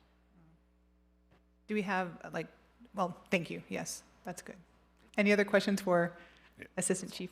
And also what's important on that, and you bring up a very good point, is that where we used to get, like when I hired in back in, show my age, 88, I took the test with 400 and some candidates. Over the years, that kind of went down, and when I was the chief, we'd get 90 to 100 people applying. Today, we're lucky to get 15 to 20. I think the last one we had maybe 30, but not even that, and that's tough. Yeah, we interviewed 12 this last time, and of the 12, several are not hireable. Wow. Okay. Well, Very good. Thank you. Yeah, thank you. Paul, any idea, and I know Earl's here, but any idea how many police officers we've lost in the last 3 years? I'd say very equal to the fire department, if not maybe a little bit more over the last 3 years. The one thing we found with the police department is, the competition out there is because where the fire department is getting 15 to 20 people, the police department's maybe getting 5 or 6 people applying for positions. That makes sense, yeah. Good. Thank you. Thank you. Is there any further discussion? I was curious, it looks like one of the things we did to offset the raise increase was looking to offer basically no or greatly reduced payouts for terminal payouts or accrued leave and other accruals. And I was wondering if Thank you. if the- I actually skipped over that, and that was the second important part of this. One thing we set out to do in negotiations was to reduce our legacy cost. And what that means is reduce what we pay out to a firefighter when they go to retire for banking their hours over the course of their career. What we found was that the trend amongst a lot of municipalities, township, was getting away from the large legacy payouts when somebody goes to retire. For example, in my era, we had guys who would cash out with over $100,000. What we found is this generation today wants their money up front. And a lot of the communities around us have gotten rid of the legacy cost. And that's what we're going to work on over the next couple contracts, is reducing our legacy, our future cost when we go to payout. So the firefighters did make significant adjustments in how they bank time off, which will save us significant. We don't have a dollar amount right now, but we do know this moves us into the direction which will be able to reduce that cost for the city in the future. Thank you, Mr. Lally. Any other further discussion? Hearing none, we will proceed to vote. Mrs. Skank, please call the roll. Mayor Slanka? Yes. Mr. Farrell? Yes. Mrs. Carter? Yes. Mr. Horn? Yes. The yeses have it, and the legislation passes. Mr. Conover, the next legislation item, please. Next tonight is number 5, which is ordinance number O-2024-51, an ordinance authorizing all actions necessary to effect a governmental natural gas aggregation program and declaring an emergency. Thank you. Mr. Lally, the staff report. Yes, Council. If everybody probably remembers, several months ago, we entered into a program where we decided to aggregate our utilities. And we brought legislation forward that put us into a program for our electric usage with citizens around town, and we've seen a lot of success with that. What this does is it authorizes the city manager to enter into a natural gas aggregation program agreement with a natural gas supplier as recommended by Energy Alliance, who provides us the accepted aggregation rate that is at or below the current Duke Energy Ohio gas recovery cost at the time of execution of the contract. So this would lock us into gas prices for a period of 12 months from the start of the program. This is an emergency. What happened is Energy Alliances was doing some work with Duke Energy in getting data to pull what the cost would be for gas prices. What they found is there was a problem with some of the data that they got from Duke, and they had to go back and redo all the figuring. So that is part of the reason for this being an emergency this evening, is to get into the market and take advantage of the gas prices so we can lock in, so the citizens of Middletown who participate in the program will get the best gas rate possible. All right, thank you, Mr. Lally. Is there a motion to approve the ordinance? Motion. Thank you. Is there a second? Second. It has been properly moved and seconded. Is there any discussion? Question. So are we, I guess I need more explanation. Are we becoming like Lebanon, who they have their own electric, they have their own water, they have their own cable TV? Is that what's going on here, or what's? No, what's going on here is Energy Alliances goes out and shops for the best utility price for us. Okay. And then those who are participating in the program lock in that price for a year. Okay, what's the what's the program? I'm okay. I live here. Let me have Rich from Energy Alliance come down and answer the questions And Rich, would you please, better than I can. would you also say your last name for us, please? Rich Thrace from Energy Alliances. It's not the first time in these chambers, but first time in front of many of you. So as far as the process, this is different than Lebanon. So Lebanon has their own, at least on the electric side, they have their own utility, right? So how they do that is different. This is very much like the electric as far as how we've done that program. Duke Energy will continue to be the provider of the gas. We're just negotiating the rate that can be paid for that. So again, on the electric side, it was the generation portion of the electric bill. I ran some of the numbers today. The city has saved over $1 million in just the first 6 months. So now we're trying to do the same thing on the gas side, is looking at the supply cost for the gas. And again, it'll continue to be through Duke. People will continue to call them as far as outages. It's just the rate that people will have the option to pay.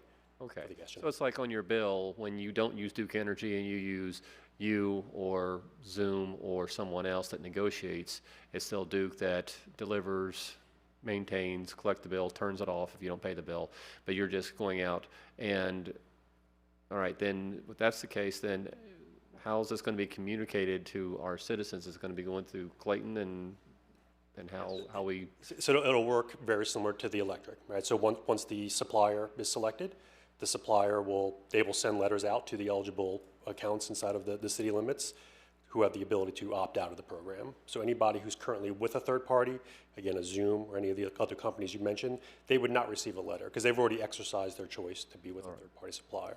So it would And be these are fixed rates for 1 year, 2 This would years? be fixed rate for 12 months. 12 months. Yep. Okay. And as Mr. Lally had said, we started this process late in the winter, and as we were hoping to actually have pricing back at the end of May.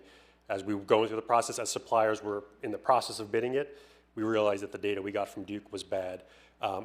Because besides just Middletown, we're actually looking at Middletown and 38 other communities inside of Duke altogether. So many of your neighbors who also have gas programs are doing the same thing. Okay. So that's why, unfortunately, we're a little bit later. We're about 6 weeks behind of where we want to be because we needed to make sure that the data was correct. Thank you. Yep. Thank you. Are there any other questions?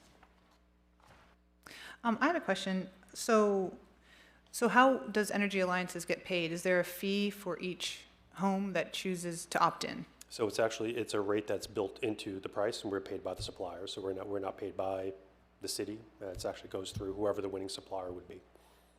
Thank you. Also, the legislation mentions that we have a 21-day opt-out window. Could you please speak to the opting out process? Do residents have to pay if it's after 21 days, that sort of thing? Yep, so the 21 days is actually currently in the Ohio code, so that's just the way the laws are written now. Some of it goes back to the time when aggregations had termination fees. So at some point, you have to kind of cut it off to allow the supplier to enroll accounts. So at some point many years ago, they decided 21 days was that window. So even though it's a 21-day opt-out window, anybody who receives a letter and does not opt out at that time, again, very similar to the electric, would get enrolled into the program. But people and the programs that we run, again, like the electric, there is no termination fee. So anybody can leave the program at any time that they want. They can go back to Duke, they can go shop for any of the other third-party suppliers. There's nothing there. Again, the 21 days is just current law as far as how long that opt-out window is. It's a little bit of a moot point because people can leave anytime they want with no fee. And if this goes forth tonight, when might people expect to receive their letters? So I would expect that letters would go out sometime in the second half of August. So we're actually expecting prices back from suppliers tomorrow.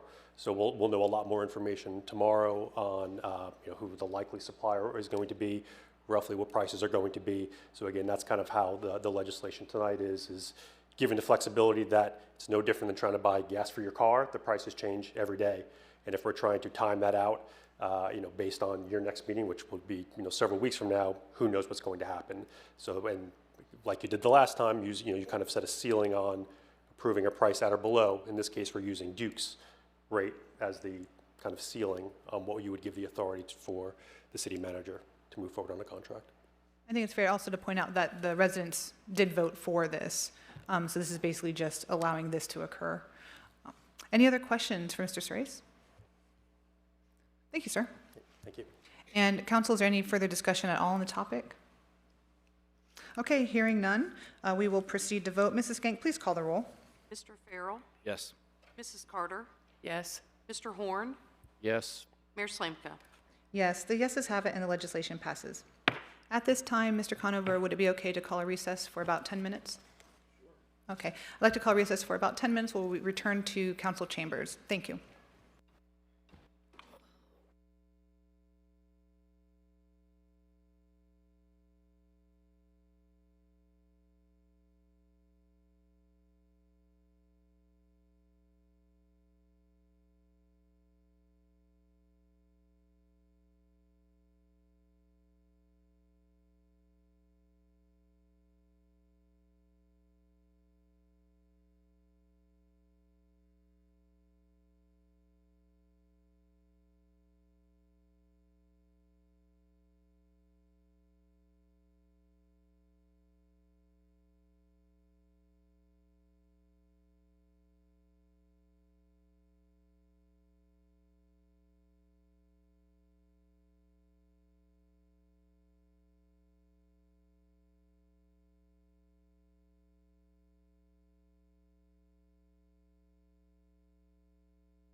Thank you, Amy. You're the best. No, I'm good. Oh, yeah.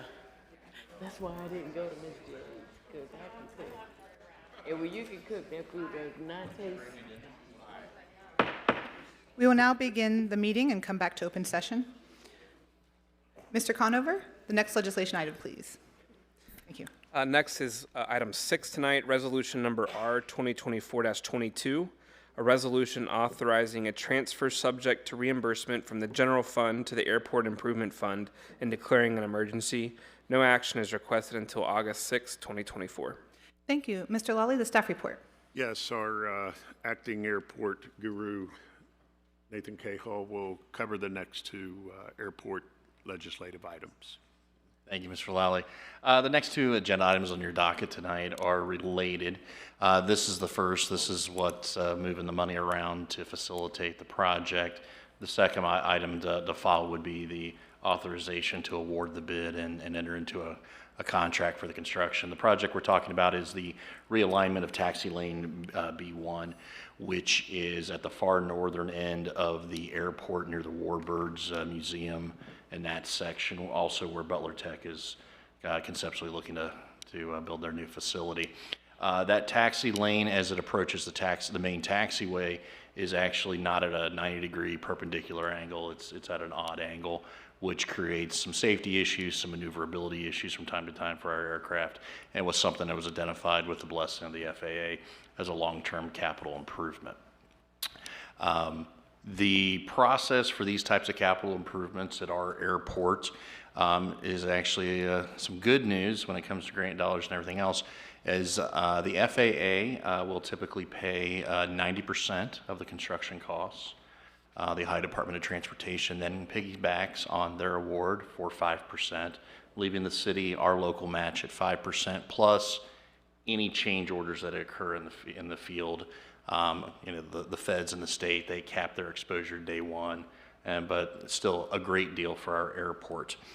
This first piece of legislation, what it does is it's providing an advance to our airport capital fund so that the finance director can state, assuming you pass the next piece of legislation, that we have funds available to cover the full contract amount with the contractor.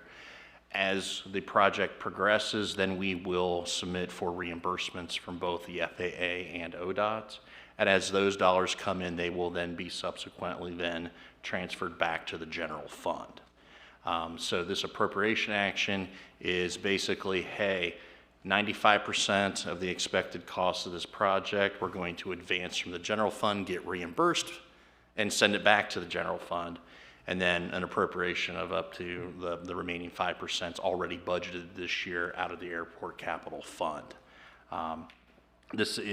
Both of these pieces of legislation are presented to you as emergency action for a vote at our next regular meeting on the 6th.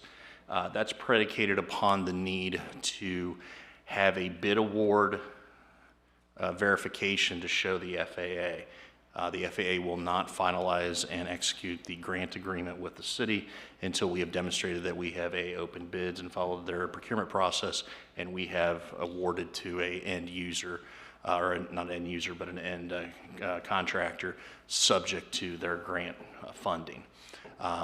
And so waiting a little bit longer in this process is going to jeopardize the project getting done before the end of the year, because the FAA at times works in strange and mysteriously slow ways. So we want to get the paperwork to them as quickly as possible.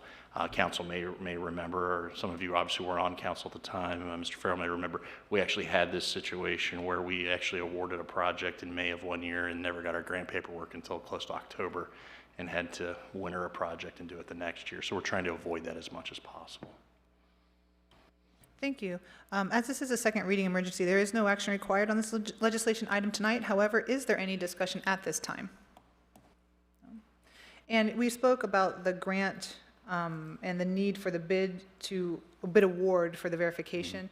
Is it a guarantee that we will get the grant as soon as that's done? Yeah, I mean, we have all, I mean, we're within, I can't ever promise, absolute certainty, but we meet all the requirements. The FAA, our regional ADO's office, is aware of the project, approving of the project, and what we're doing now is just crossing some T's and dotting some lowercase j's so that we can, proceed and get the funding. We're just hopeful that they'll turn it around on their end, because added to this is that, our contractor will only hold pricing for so long. So we're trying to avoid a rebid by emergency passage. All right, thank you very much. Is there any further discussion on the legislation? Hearing none, we will proceed. Mr. Conover, the next legislation item, please. Yep. Next is ordinance number O 2024-52, an ordinance authorizing a contract with KT Holden Construction LLC for the widening and realignment of taxi lane B1 at the airport and declaring an emergency. Again, no action requested until August 6, 2024. Thank you. Mr. Lally, is there anything to add? No. No. All right. Thank you. And again, as this is a second reading emergency, there is no action required on this legislation item tonight. However, is there any discussion at this time? Yes. Mr. Horn. So on this, I'm on the airport board, so I have a little bit of an insight here. So when this construction's going on, which they're anticipating October, November-ish, those T hangars are going to be pretty much closed. Those folks are not going to have availability to it, and that runway is not going to be available. So they actually have to go down to the taxiway and go up and go back. But the concern is, and this is just having a conversation, I know we're not doing anything, but if Butler Tech in reality starts construction at the same time at the other end, we're going to have to be real cognizant of, I don't fly, but I kind of got an idea on how this all works with the taxiways and their availability, because we have folks who are paying to be there, and so just, I guess, keep that in mind when we're doing the scheduling and when we're doing the construction, because the FAA is very concerned, as with safety and everything else. And when construction start, have my construction background also, that some of these things are going to have to be made scheduled and people are going to have to be made aware of, if we're doing two projects potentially at the same time, how these folks are going to be able to use their planes, or how we're going to relocate them, because we really don't want them to go to Butler or Warren County, because they might not come back, and we really can't have that either. So I'm just saying that, just being aware and kind of reporting as the liaison, that these projects are necessary, and it's great that we're having grants to pay for this, but we need to get these projects done, and keeping in mind when it comes to asphalt being done, that the reason why we have to get these done when we do is because when the temperature gets below 42 degrees, the blacktop cannot be put on. So that's why the folks that want to do this, they want to get done by October, November, so before the asphalt companies actually close down. That is all. Thank you, Mr. Horn. Is there any further discussion on the legislation tonight? Hearing none, we will proceed. Mr. Conover, the next legislation item, please. Yep. Item 8 tonight is ordinance number O 2024-53, an ordinance establishing a procedure for and authorizing a preliminary development agreement with Cristo Homes Incorporated for the sale of city-owned property known as the former Lincoln School site for construction of 59 new dwelling units and declaring an emergency. Again, no action requested until August 6, 2024. Thank you. Mr. Lally, the staff report. I'll turn this over to Assistant City Manager Cahill, as this is his project. Thank you, Paul. Before you for next meeting's agenda is a proposed approval of a pre-development agreement with Cristo Homes for the former Lincoln School site. Based on feedback from council over several months and through the previous RFP process, this draft agreement represents what the developer has said they're willing to abide by and agree to. This development, what it does is what you can really see this agreement as. It's basically an option agreement. It in essence says to Cristo Homes, for a finite period of time, the city's not going to sell this or give the land away or do anything else with it while you're have the time to evaluate the property, do your due diligence, and seek any necessary zoning approvals to effectuate your plan. Your plan that is presented through the standard zoning process, so that's going to Planning Commission, that's ultimately coming back to council, that's platting the property and everything else through a public process, needs to generally adhere to the parameters that are established by this agreement, so general layout, general architectural standards, and the like. It does not mean that they can't vary to a certain degree. Let's say the planning commission puts some sort of, reasonable condition on something, or the council does, or the like, or it goes from 59 units to 57 or something like that. That's still within keeping. And both parties need, at the end of that process, would mutually agree or not, but they have, the developer says, hey, this is still something I want to pursue and do.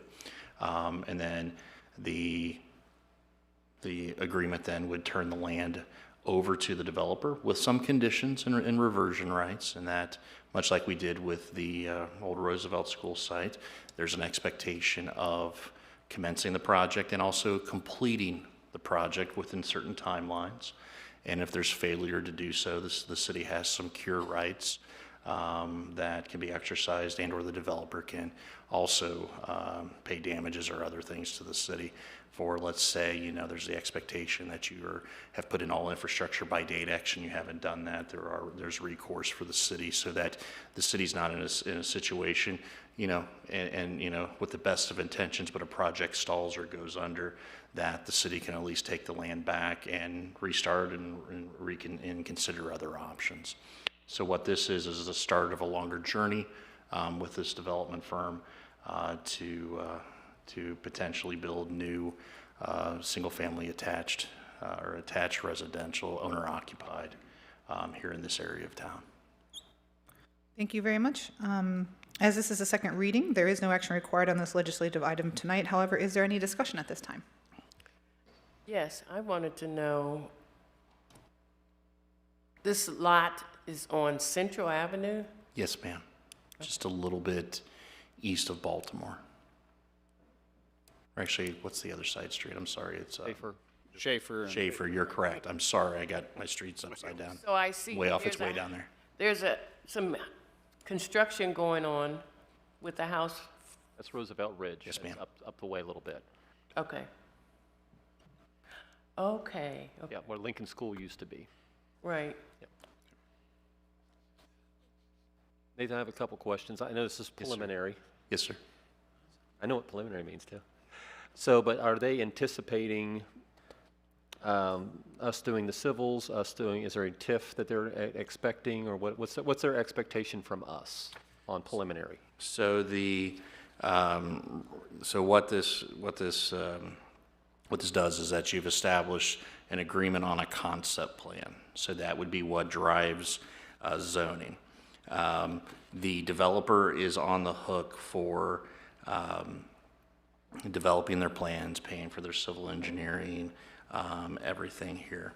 The one part of the due diligence, and I'm glad you brought this up because I just totally skimmed over it, my apologies, is consideration of an incentive district TIF prior to closing that would pay for the public street and water and sewer infrastructure. That would precede their request as a 1075 incentive district TIF. Because it's going to be a city street where they have expectation of fire and police. Exactly. So we would do all the underground with the water and sewage. In a discussion, so unlike, let's say, Renaissance Point, where the city is directly doing that work and, borrowed money against it and everything else, this arrangement would be a reimbursement that the developer would put in all the public infrastructure ahead of time. And as over the years, as TIF revenue may come in, they would be reimbursed up to their cost. Okay. Thank you. Is there any further discussion? Question for you. Yes, sir. Are we also, and I think we can disclose this, are they asking for like a sewer waiver, tap-in fee or anything? There have been discussions, but that's not part of this agreement. Okay. Good enough. Okay. And anything else before I continue? Or anyone? Okay. So just to be clear, the next meeting, when we vote, we are not approving the plan. We're just ensuring that they submit their plans for the process. Yes, what you're saying that we are granting the city, collectively, the city would be granting Christo Homes an option to acquire the property under these conditions, one of which is any zoning plan that you ultimately submit within the time frame to the planning commission that ultimately comes back to you folks needs to generally adhere to this concept exhibit that's part of the agreement, so that, you know, in an extreme example, someone's not coming in and saying, hey, I want to build 50-some, you know, attached residential units, and they come in with a metal stamping plant in the middle of the neighborhood. You know, that's, you know, an extreme example, but it has to generally adhere. And the best thing about this is, as part of this agreement, you folks are the final arbiters of whether it adheres or not. So you have maximum control over the redevelopment and the concept of the plan, of the property. And you had mentioned zoning change. I had seen two different zoning conditions, I guess. Yeah. What's the current zoning of this property? It's R4 residential, yes, ma'am. All right. Thank you very much. Any other further discussion at this time? Okay, hearing none, we will proceed. Mr. Conover, the next item, please. Yep. Item 9 tonight is ordinance number O-2024-54, an ordinance authorizing the city manager to enter into an agreement with Middletown Community Foundation for the purpose of the city funding an endowment for the Middletown Rising program with Miami University and declaring an emergency. No action is requested until August 6, 2024. Thank you, Mr. Conover. Mr. Lawley, the staff report, please. Yes, I'd like to invite Economic Development Program Manager Jacob Schulte up to discuss this project he's been working on with Miami Regionals. Thank you, Paul, Mayor, members of council. Before you here tonight is kind of just encapsulating what the Miami University Regionals folks presented to you all at the first June meeting. The concept and the main general idea is a $500,000 endowment through the Middletown Community Foundation, which would pay dividends into the Middletown Rising program.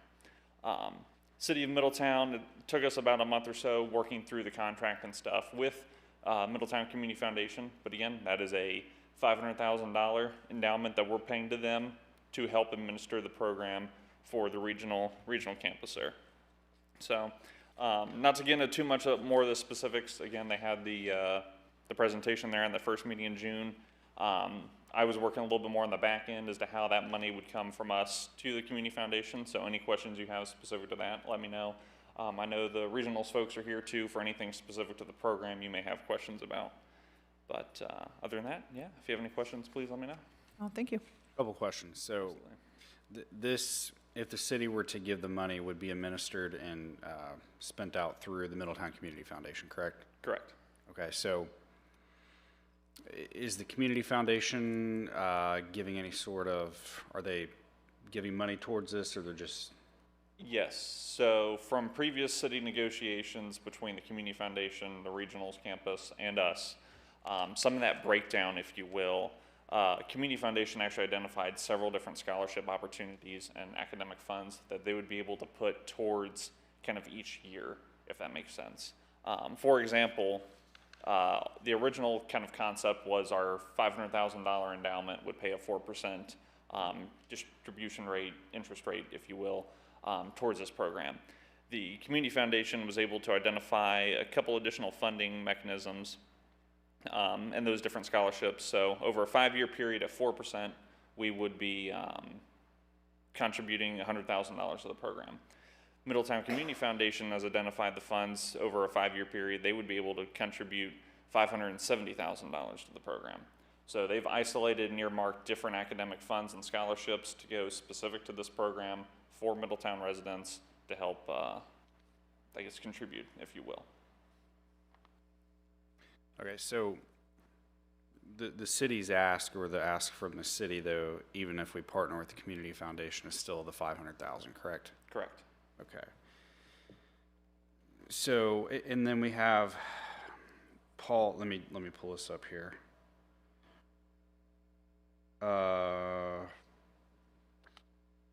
I forget the name of the organization. Paul, yeah, I know you've talked with Tal and Chris Urso. I forget the organization that they run, but I know they've also committed some funds to this as well.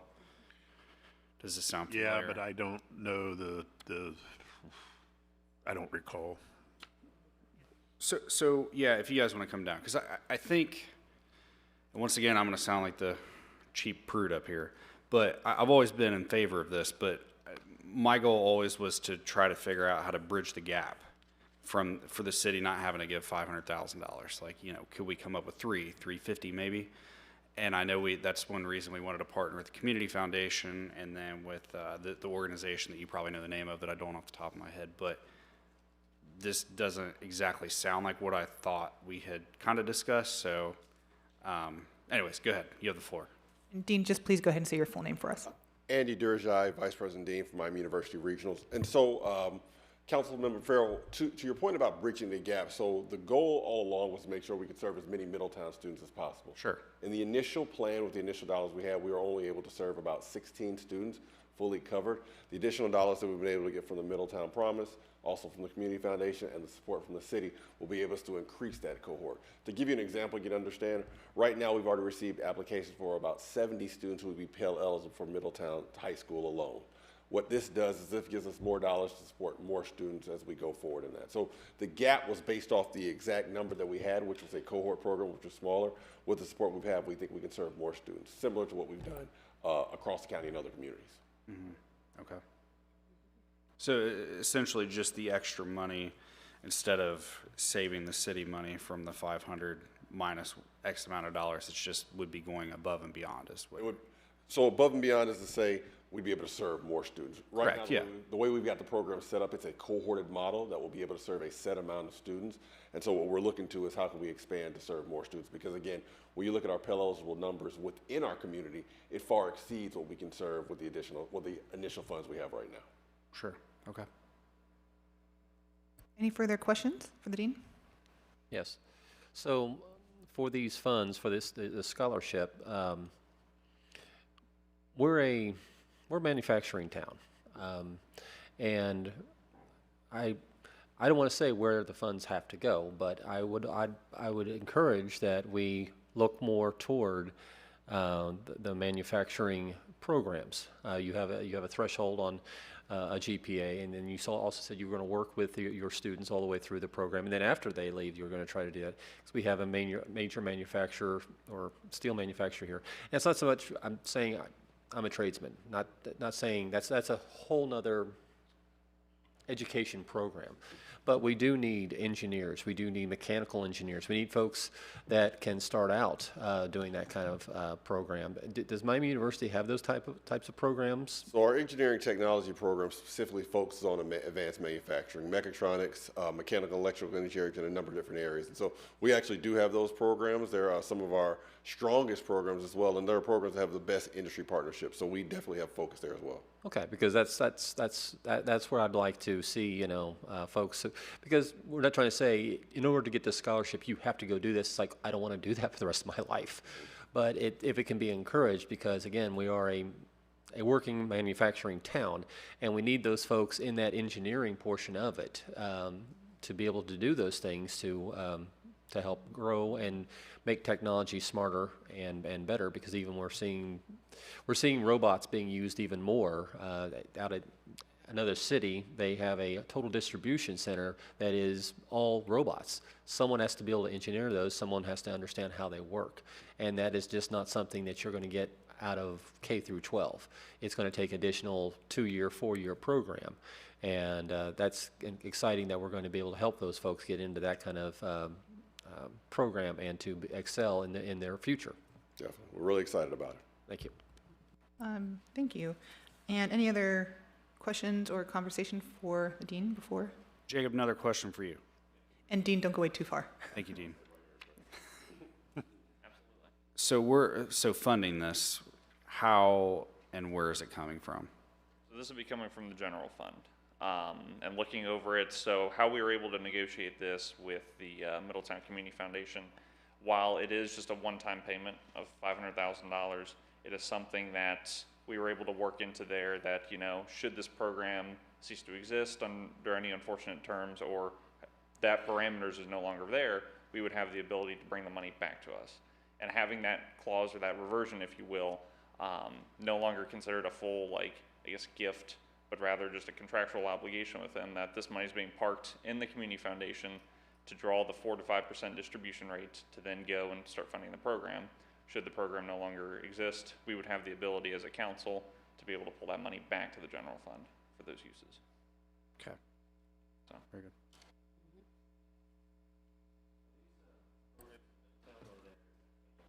So the programs right now are, so we have what we call regional programs. All our programs are across the entire regionals, and so there's not a set location.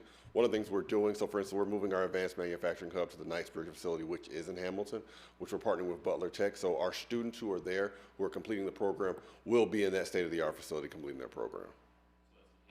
The physical location of the program in 2026 will be Hamilton. Currently, it's here in Middletown, but we're combining with Butler Tech to put it all in one location. So I have a question. Ms. Carter. My understanding is the students from Marshall, Middletown High School, they will qualify for this funding. Yes. And you said that next year it would go to Hamilton? No. So we're talking, so on the regional campuses, we have 3 regional campuses. We Right. have Hamilton, Middletown, and Westchester.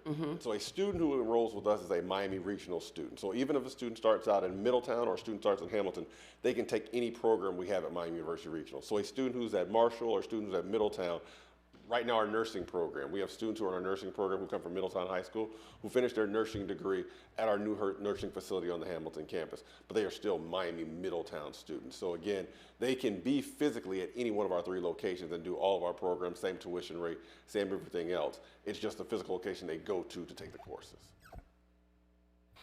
What about transportation? So one of the things that we've been working on, right now, BCRTA has been our transportation in between the 2 campuses, but we're working this fall to launch a shuttle which will go back and forth between the Middletown campus and the Hamilton campus multiple times a day. And the reason behind that is what we found is our students who are going between Hamilton, Middletown, and Westchester on BCRTA, it's just not efficient. It takes them too long. The routes are not routes that are conducive to anyone who's trying to complete their education, and so that's one of the changes we're making to support those students better. So some of this money will help do that also? So we've already earmarked money for the shuttle already, so this money would go strictly to the scholarship and supporting those students. We've looked at other internal dollars to cover the cost of a shuttle. Oh, good, okay. So, Dean, you said that there's been 70 graduates from Middletown last year, the Middletown, let's say, city limits, that have applied to Miami Regionals, is that correct? Yes, we actually have seen a 30% uptick since last year. Last year was 48 or 49, am I wrong on that? I could definitely. I can't remember the exact number, it was somewhere in that range. You don't have this stuff memorized? I usually know them, but I came from another meeting, so I don't have them in my head right now. But yes, well, I do know the 30% uptick, so we're really excited about that. That's great. So, what is the cost right now of the regionals? Right now, tuition is about $7,100. Okay, 71. And if, let's say somebody comes around and they get a Pell Grant, they're lucky enough to get, money from the government, what is that? What are they receiving right now? So Pell is set by income level. So for instance, if we have a student who's fully Pell eligible, so those are our students who are going to be the lowest of income. Right now, I think it's about $6,800 for a full Pell eligible. So a fully Pell eligible student, from a scholarship standing, bridging the gap for that student will be minimal. Now, let's say a student is 50% Pell eligible, that number comes down significantly until maybe they have $3,000, and so on and so forth. So it's based on your income level, and Pell has adjusting and sliding scale. I will say, though, there are students who are fully Pell eligible. Those are the ones that oftentimes don't think college is an option, but those are the ones that there are dollars not only at the federal level, at the state level that support them, where they're paying little to nothing if they enroll and take on the programs. Sure, totally agree. So in that case, so explain this to me. The goal of this obviously is so students don't have to pay, right? Right. So I know essentially the way an endowment works is you're hoping that the interest pays majority of what you're paying for the students. So is there a cap, a max every year that the endowment is willing to pay out, or is there a cutoff, or how does that work? So initially, as I mentioned before, we had initially planned this as a cohort with a set number of students. Sure. Now with additional dollars, we can exceed and go up. So one of the things we've done is we've modeled our number of students who have come from Middletown High School, who have been Pell eligible, or Marshall High School, who've been Pell eligible, who've enrolled on the regional campus. And we use those for our numbers to build this kind of modeling of what we think from the endowment. Now, again, I told you we're 30% up for our students who are Pell eligible who've applied. So I think we might have to go back and look at it. But I think where we currently are and what we've initially planned, we're in a really good spot right now. Okay. Is there any further conversation? I have a question. I'm just pointing out, in the ordinance itself, it does mention the schools of Middletown High School, Marshall, Middletown Christian, and Bishop Fenwick. Yes. I was curious if this could also include Albion High School and also homeschooled. Okay, so I don't know about Albion, so I can't speak to that. But our focus was any students who were Middletown City residents, and so those were the 4 schools that we identified. But again, we will have exceptions. If someone is a Middletown City resident and they're eligible, we would definitely evaluate them and make a determination. Same with the homeschool student. Again, the big focus for us, and we have to make sure we're clear on this, these are for Pell eligible students. The student had to be eligible for Pell grants to receive this scholarship, and it's a last dollar scholarship after other aid has been applied to bridge that last gap to cover their cost of tuition. All right. Thank you. Any further questions or discussion at this time? Hearing none, we will proceed. Thank you so much, Dean, Mr. Schulte. All right, thank you. All right. And again, as this is second reading emergency, there is no action required on this legislation at this time. So, Mr. Conover, the last legislation item, please.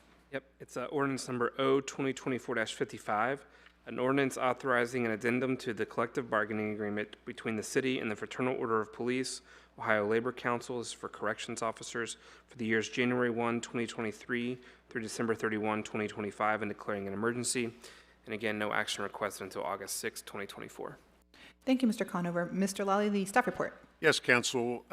Early in the summer, earlier this summer in June, the collective bargaining group of the corrections officers asked the city for a labor management meeting to discuss wages. We did meet with them and felt that it was important that we address issues that they are having in terms of recruitment and retention of corrections officers. These are some of the same problems that we see in police and fire. However, this was probably at a little bit more of a serious nature. They've lost 3 in the last year, corrections officers, so retention is a problem. They're in a position where it was very tough for us to compete with the Butler County Jail because of the difference in wages that was nearly $5 per hour. After meeting with them and negotiating, staff is suggesting to council that we increase the pay of the corrections officer by $2.50 per hour, which will get us closer to competing with the Butler County Jail. The $2.50 per hour increase will be at a cost of approximately $25,000 for the remainder of 2024, and it will add about $57,000 to the annual cost in 2025, which we feel will fall within the financial plan of the city. Also, to improve our recruitment and retention, right now, often we're having to pull 1 or 2 officers from the street to work in corrections, and that is putting us short on the streets. Thank you, Mr. Lally. As this is a second reading emergency, there is no action required on this legislation item tonight. However, is there any discussion at this time? Okay, just a couple of things. Just curious, when was that labor meeting? What, you said this summer, do you know the date? It was in mid-June, I believe, or maybe second week of June. Okay, thank you. And one other thing, I just noticed on the financial impact section of the staff report, at the last sentence, it talked about the supplemental appropriation, and it's supposed to list a price, but I think it talks about an account number. Is there a correction? Oh, it's got a dollar sign. Yeah, we'll have to correct that. Yeah. All right. That's not a dollar sign. It's the fund number. Thank you. That is the fund number. Okay, perfect. All right, is there any other discussion on this legislative item tonight? Hearing none, we will proceed, and that concludes the legislation for the evening. The next item on the agenda is unfinished business. Do any council members have anything they would like to bring up as unfinished business? Yes. Mr. Horn? Like an update with Donovan Energy and the EVs and the grants and where we're at on that. Okay. Public Works Director Scott Tadich is coming to the microphone. So we applied for the EV grant back in June. I think we'll know in October, September. I will say the total grant amount asked for, there was less than the total applied for. So we're likely going to get it, assuming everything goes to plan. So, but we'll know for sure in September. Now, is that for the airport and the city, or what's? No, that's for the city building, Smith Park, Jaco Park, and a downtown location. Okay. And that's just for, the grant is just for construction, the equipment, then we have to figure out budgeting for monitoring and maintenance, correct? Actually, part of the maintenance is included in that. Okay. I mean, That's why I'm asking questions. And then how many are we potentially going to have? Ballpark. I don't remember off the top of my head. There are several locations within Smith Park. One behind Triple Moon downtown, one in Jaco, and several at the city building. I can't remember. 7? Yeah, we can tell you. Okay. So then so the study is not required to get the grants, or do we still have? No. Okay. So we're still looking at other grant opportunities for other locations. Okay. Because I was under the impression that the $45K for the study would actually be paid for by the grant. That's why we was going to do the study. But if we don't have to do the study, that's okay too. So. We paid for the study. Well, that's what I mean is you pay for the study. Right. You have Donovan Energy to do a study. They give you a nice phone book. Which they still owe us. And then when you get the grant money back, there's a line item that says study. And then the grant pays for that study normally, because usually grants require studies to be. Right, not for the OKI grant, but maybe others do. Okay, that's fine. So then what's going on with the airport? We're still looking at that as well. Right. We'll look at other grant programs for the airport. And then at these locations, are we thinking superchargers? No, actually, the only supercharger would be at the one downtown. The other, great, in the entertainment area? Okay. Yes, the others will be level 2 chargers. Okay. So then the maintenance is there. What about the monitoring and the? Right, we're going to have to, there is some cost associated with the, like the software. Yeah. Ms. Moreland, would you like to come to the microphone so we can hear you? Please. Sorry. Thank you. The both of you can. Yeah, that's fine. We speak can to tag this team together. Infrastructure. Yeah. Hello, council. So the other things that we were talking about, we just had a meeting last week with Donovan Energy. So some of the other grants that they're going to be looking at will cover those additional 3 to 4 locations, one of them being the airport. And then as well, there is, the way they explained it to us as far as the software that goes on whichever type of hardware we would pick, is more of kind of like a subscription base. And so there are different levels of packages that we would look at as far as the software goes. We did bring IT into that conversation so that we can talk to them about how we would need to access that information, what type of information we should be looking at, and in terms of an analytics perspective, what we would want that software package to have. So we'll defer to them on the software side once we get to the point where we need to start identifying what we want for the hardware. Okay. Oh, was Leverson one of the locations? Because we have all that pickleball happening. You know someone's got to drive an EV that plays pickleball.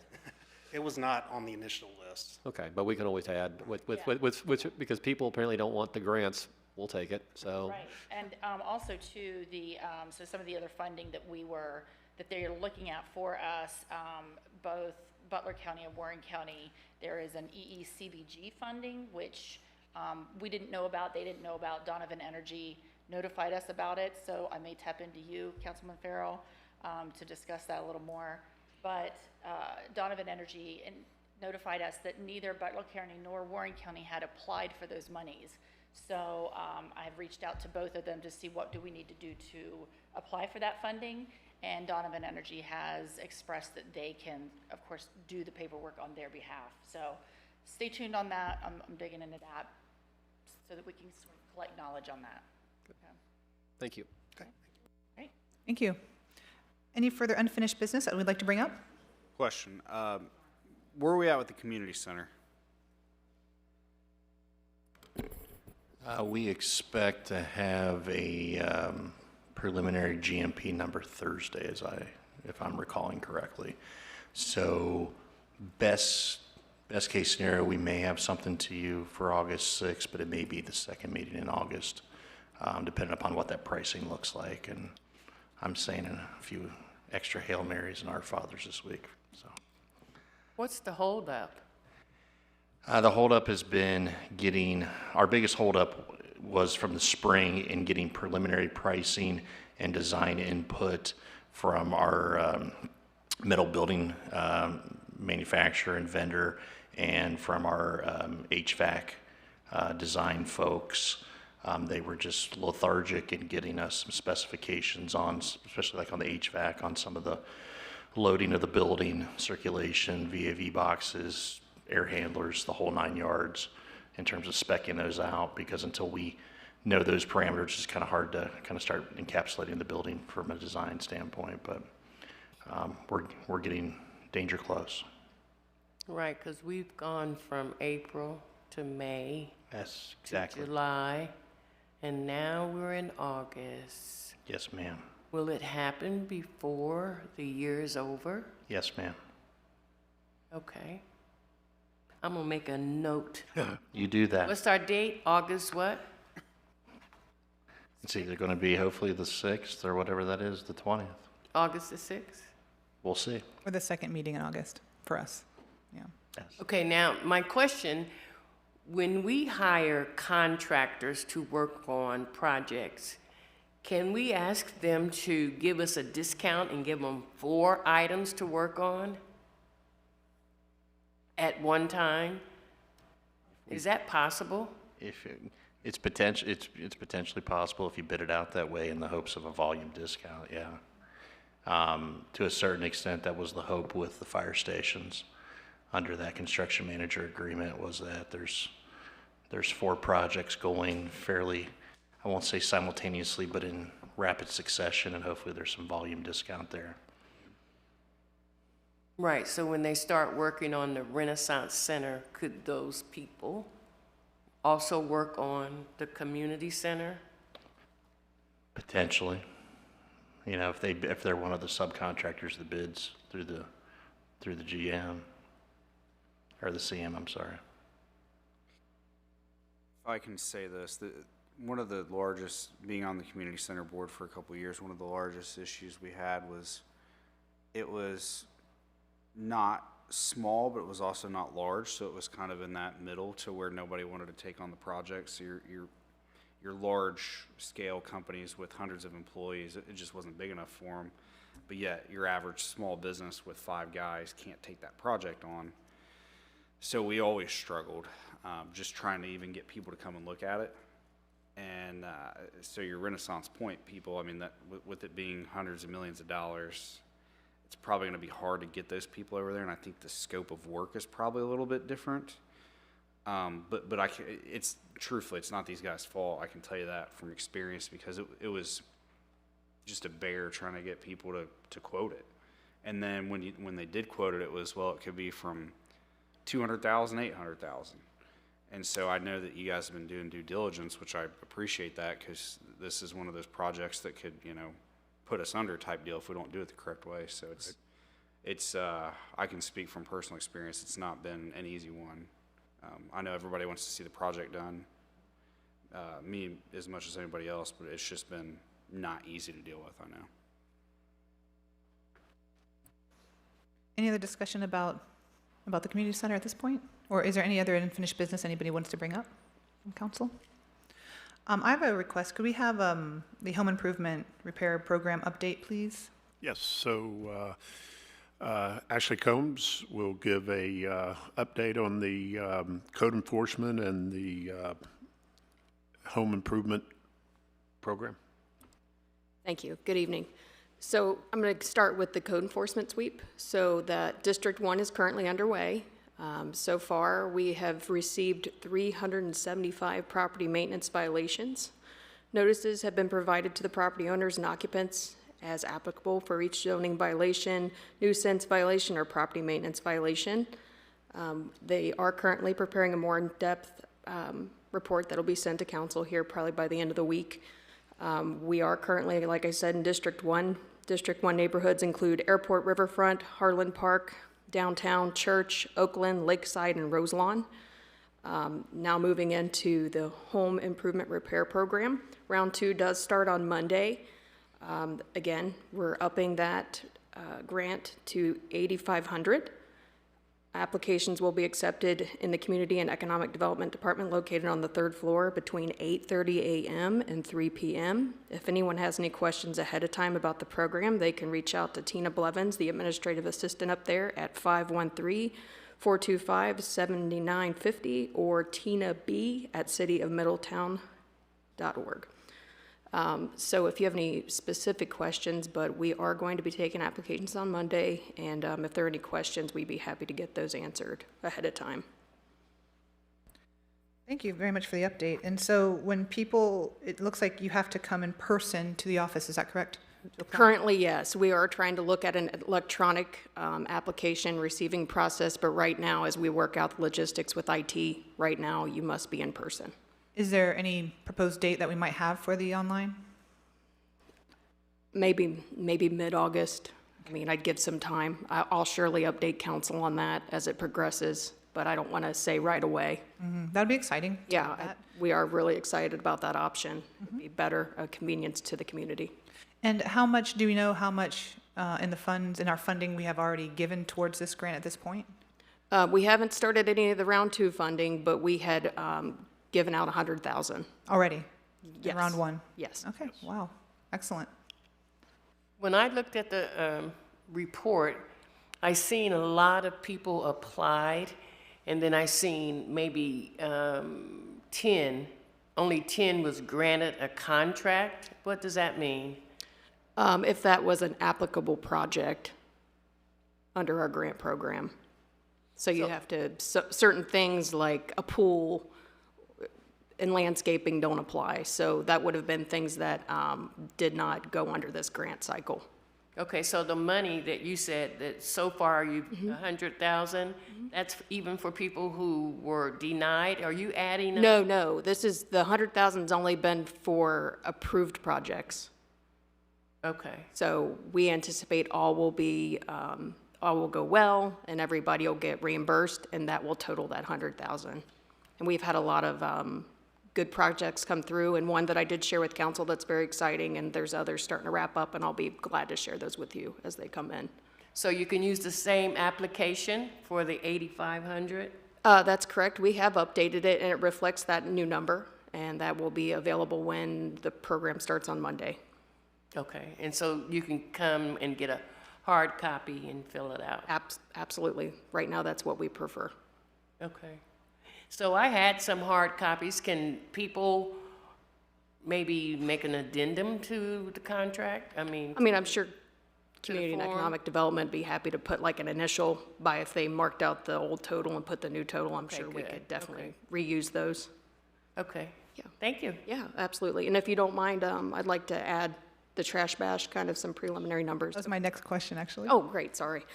So we did have our trash bash this last Saturday, and we remained open this time for the entire event window. The start time was 8:30, and traffic was steady throughout the day. Rumpke was present at each location to take tires. We handed out about 25 appliance vouchers that could be used at Cohen. So the preliminary numbers from Zollett showed that we took in more trash than the previous. In April, we filled 18 30-yard dumpsters at 4 locations. This time, we only had 3 locations, and we filled 20 30-yard dumpsters. What was really helpful is having someone that could collect tires at each location, because what happened last time is we were literally at a standstill because people needed the tire dumpster, people couldn't get around people, and we would have to wait a significant amount of time. So this flowed really well. We had a lot of city employees that volunteered at the event, and we were very thankful for that, and that was a huge help as well, because each location had either 9, 7, and 7, and last time it was about 3, 3, and 3, so it ran really smoothly, and we're excited about it, and we counted about 200 vehicles for the duration of the event. So that's fantastic. Thank you for that. Is there any plan for another one at some point in the future? If it were a possibility, we would look at a fall, and in the future, probably do a spring and fall cleanup.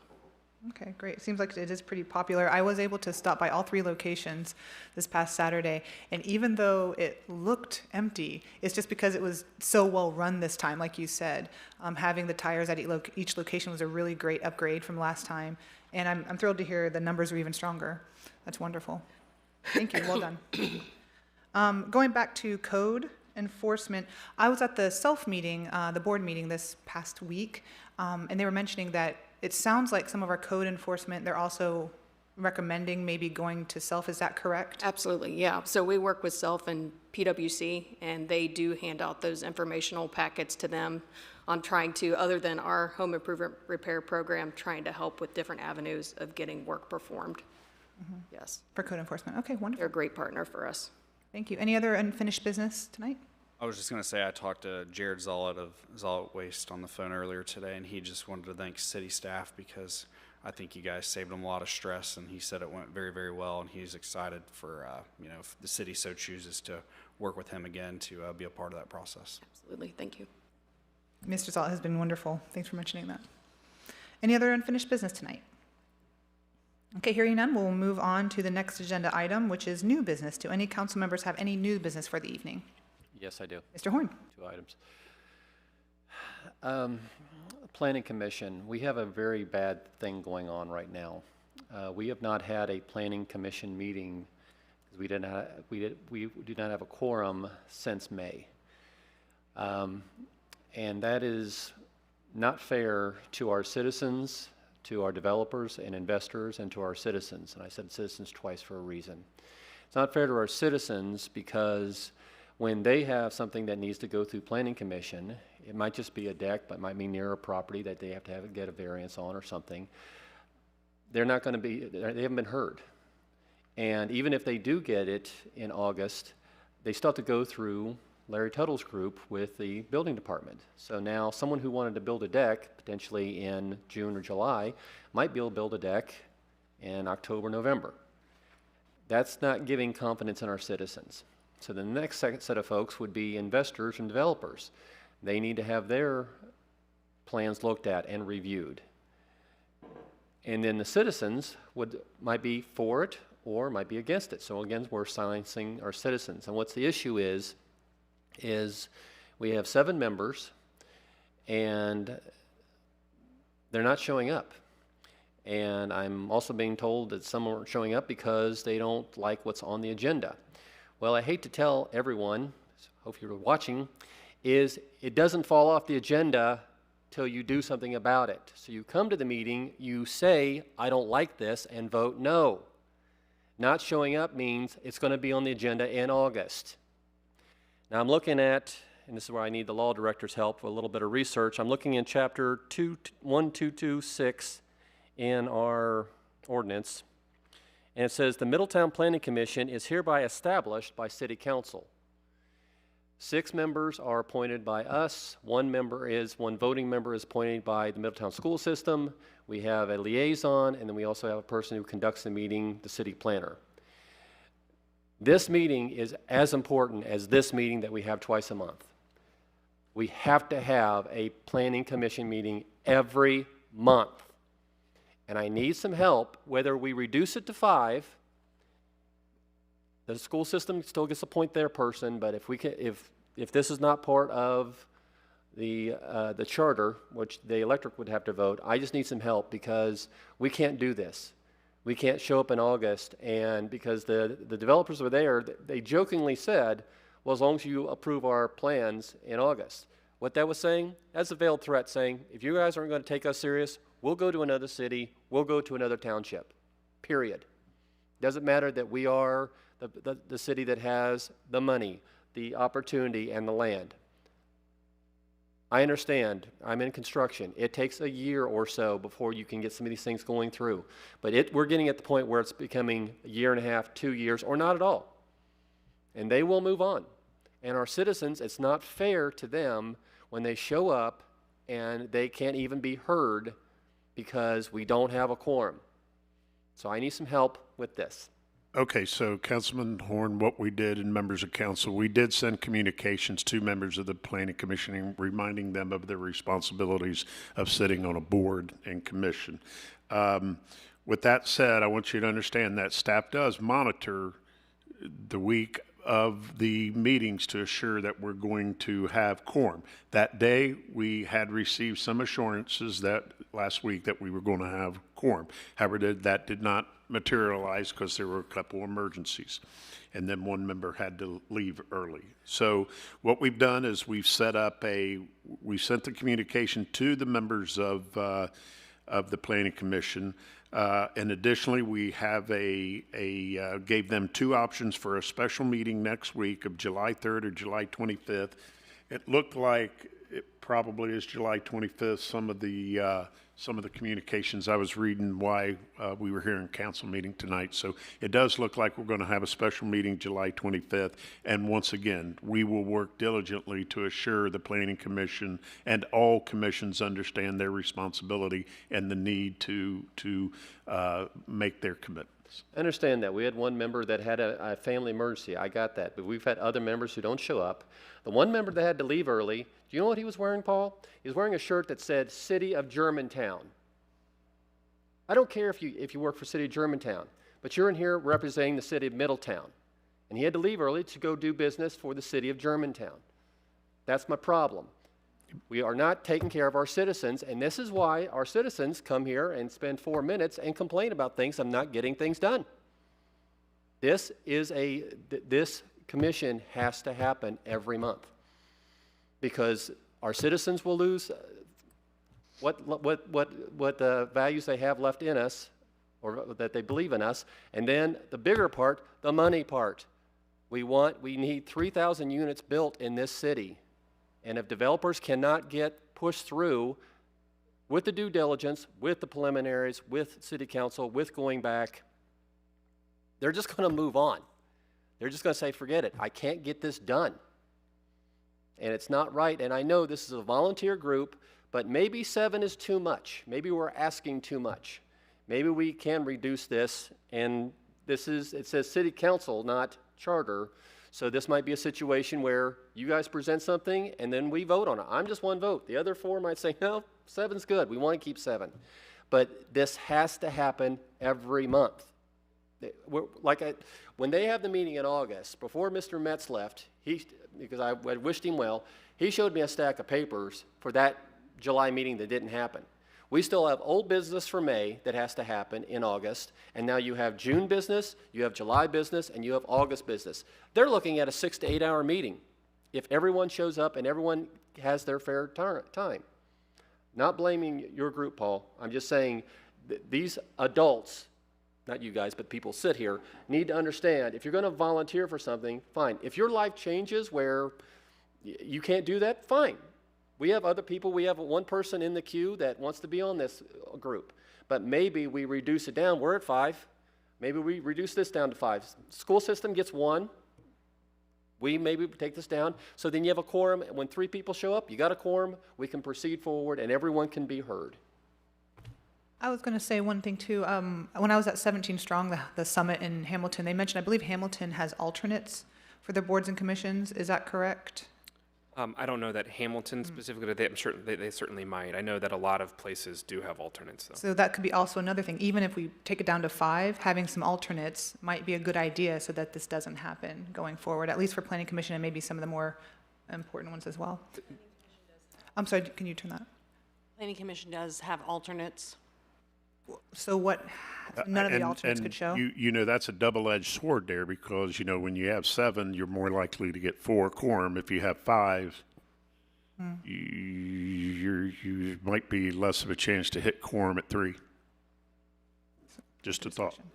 The other thing, too, and Paul, I think the way that you're reading the development code is certainly would give you guys the ability to adjust the number if you so wish. It's not a charter requirement that would have to go to the electorate or anything like that. So certainly, if that's something that you all would like to consider, reducing the number, certainly can do that. The other thing is I believe that the codified ordinances have a provision in there that for boards and commission members, I think if they miss a certain number of meetings in a row, then I believe they're automatically, if it's not excused, they're automatically removed. I don't have an agenda of it. I'm not saying we want to necessarily just kick people off. I didn't find that. I know with like city council, if you miss so many, you're out. I think it's 2 success. And we've had folks that done that. Again, I understand we had one gentleman who worked in Kentucky and he just couldn't make it back, and I get it. But to continue to do this, and it's not, I understand emergencies, I understand all these other things, but it's also people sandbagging meetings because they don't like what's on the agenda. That's not acceptable. Just don't, either, if you want to be that strong on voice, there's an election in 2025. Run. And then you actually get to do what I get to do. And then you can have your voice heard. But at times I think the commission, they feel, they give suggestions and they are reviewing things. We are the Supreme Court, lack of better words. We make the final decision. And I think at times they think that too. But again, if it's on the agenda and nothing happens, it doesn't go off. And that's what I think is happening here is some people are saying, oh, I'm not going to show up and it'll be gone by August. No, it won't. It's still going to be there on top of everything else that's stacked. And it's just not fair to our citizens and people who actually want to develop into our city. So that's all I'm asking. And maybe you guys write it up and then the citizens can come and have a conversation and say yep, and the people from that commission can say yep or nope, and then we vote. That's what it's all about.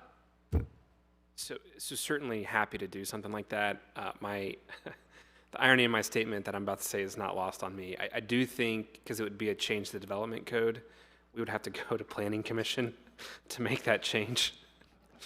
Well, see you in December. But certainly, if that's something you all would like, certainly willing and open to doing something like that. I don't think the change would be extremely significant, just changing some numbers around. It's just 3 people. Every time we have a quorum, 3 people are here. That's all I'm saying. I'm trying to do simple math.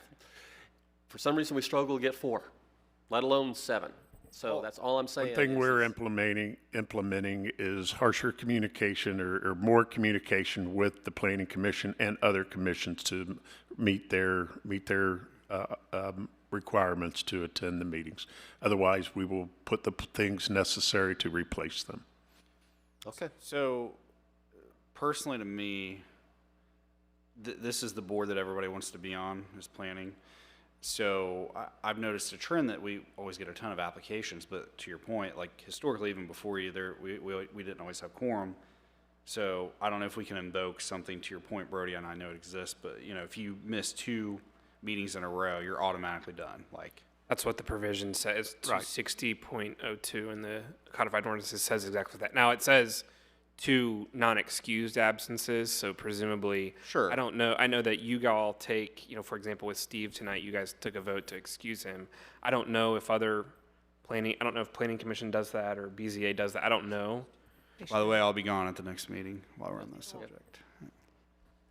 It would be reflected in the meeting minutes if they had excused their members for missing or not.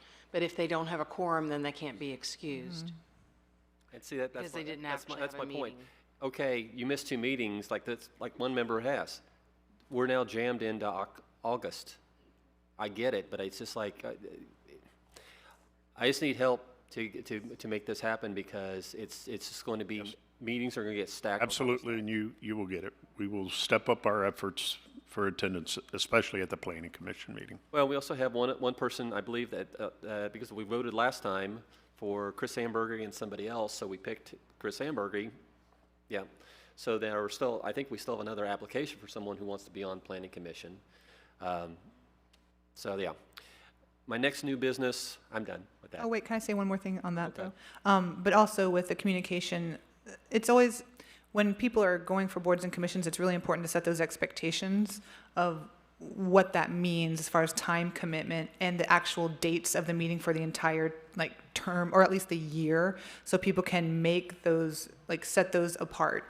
So I'm not sure if that's being done right now, but if we could put that in place as well, I know that's always helpful to me, so I can just make sure those days are open. So setting the expectations on what's required would also be helpful. And that was all I wanted to say. Go ahead, Mr. Horn. On the airport, and I know what we're doing remediation, Paul, and I know it's going to, is there any way we can figure out how to get that lime pit to stop, to remediate it even more? Come on down, Public Works. Because, and the reason I'm saying that is it's affecting, and I don't know what's, it's when someone asks me about it, this is what I say. we're doing remediation. There's people working there every day. I've driven out there, and they're working every day. But in my lack of knowledge, this is the way I see it. We're taking one step forward with the remediation and 3 steps back with whatever's being dumped into that thing. Because, and the reason I say that is... We're taking out more than we're putting in now, but... Okay, and the reason I say that is because we've lost the bike path, and when Joe was still here, she drove me out there. You could see the white fingers of death going toward the runway there. Maybe it's changed. But all I'm saying is without spending $1 billion, what... That's the... And see, that's the thing. That's what I'm trying to say is it's the most non-sexy thing because we're trying to develop. We're buying buildings and such to do such thing. The most unsexy thing is we have this big white thing you can see from Google Earth, and we're just trying to shrink it down to where it's not so... I think we can potentially look at expanding it in the future on the other, away from the runway to make up room on the airport side. Now, there will definitely be a significant cost to that. See, what I'm hoping is that we spend the $500,000 from Miami University. One of the kids that goes through there invents a way to use that stuff for something, and then we sell it for millions of dollars. That would be awesome. It would be awesome. Agreed. Thank you. All right. Thank you. Anything else? Yeah, I'm done. All right. Any other new business from council? Yes. Carter. Yes, I would like to share information that I received last night from some of the residents about animals. They feel that it's an abundance of animals running around. It's like they said, some areas are overflowed, like with skunks and mice.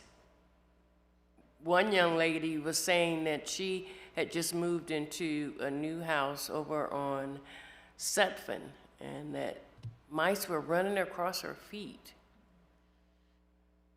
So I'm wondering, I said maybe I could suggest something about abatement. We'll alert our animal control officer and see what she can come up with and what she's noticed, and see how we can address the issue. Okay. That's all we can do at this point. You know, it's funny, I've noticed in the city, as long as I've lived here and can remember, there's always some type of animal that is overflowing. So it's like when the cats are not overflowing, the mice are overflowing because cats aren't eating that. And when the coyotes are eating the cats, then there's too many coyotes. That's led to the mice overtake. It's just, I don't know if there's a way out of it personally. Circle of life, I suppose. It's like, it's always the circle of life. I shouldn't have said that. Anyways, let's move on. Well, I did say, we have that river over there, so that's one of the things. All right, any other new business this evening? All right, hearing none, we will move on to the next item on our agenda, which is an executive session. Do I hear a motion to move to executive session under the authority of ORC 121.22G1 to consider the appointment, employment, dismissal, discipline, promotion, demotion, or compensation of a public employee or official? Motion. Do we have a second? Second. It has been properly moved and seconded to move to executive session. We will proceed to vote. Mrs. Skank, please call the roll. Mrs. Carter? Yes. Mr. Horn? Yes. Mayor Slanka? Yes. Mr. Farrell? Yes. The yeses have it. We will now move to executive session, and we will be returning to open session to adjourn.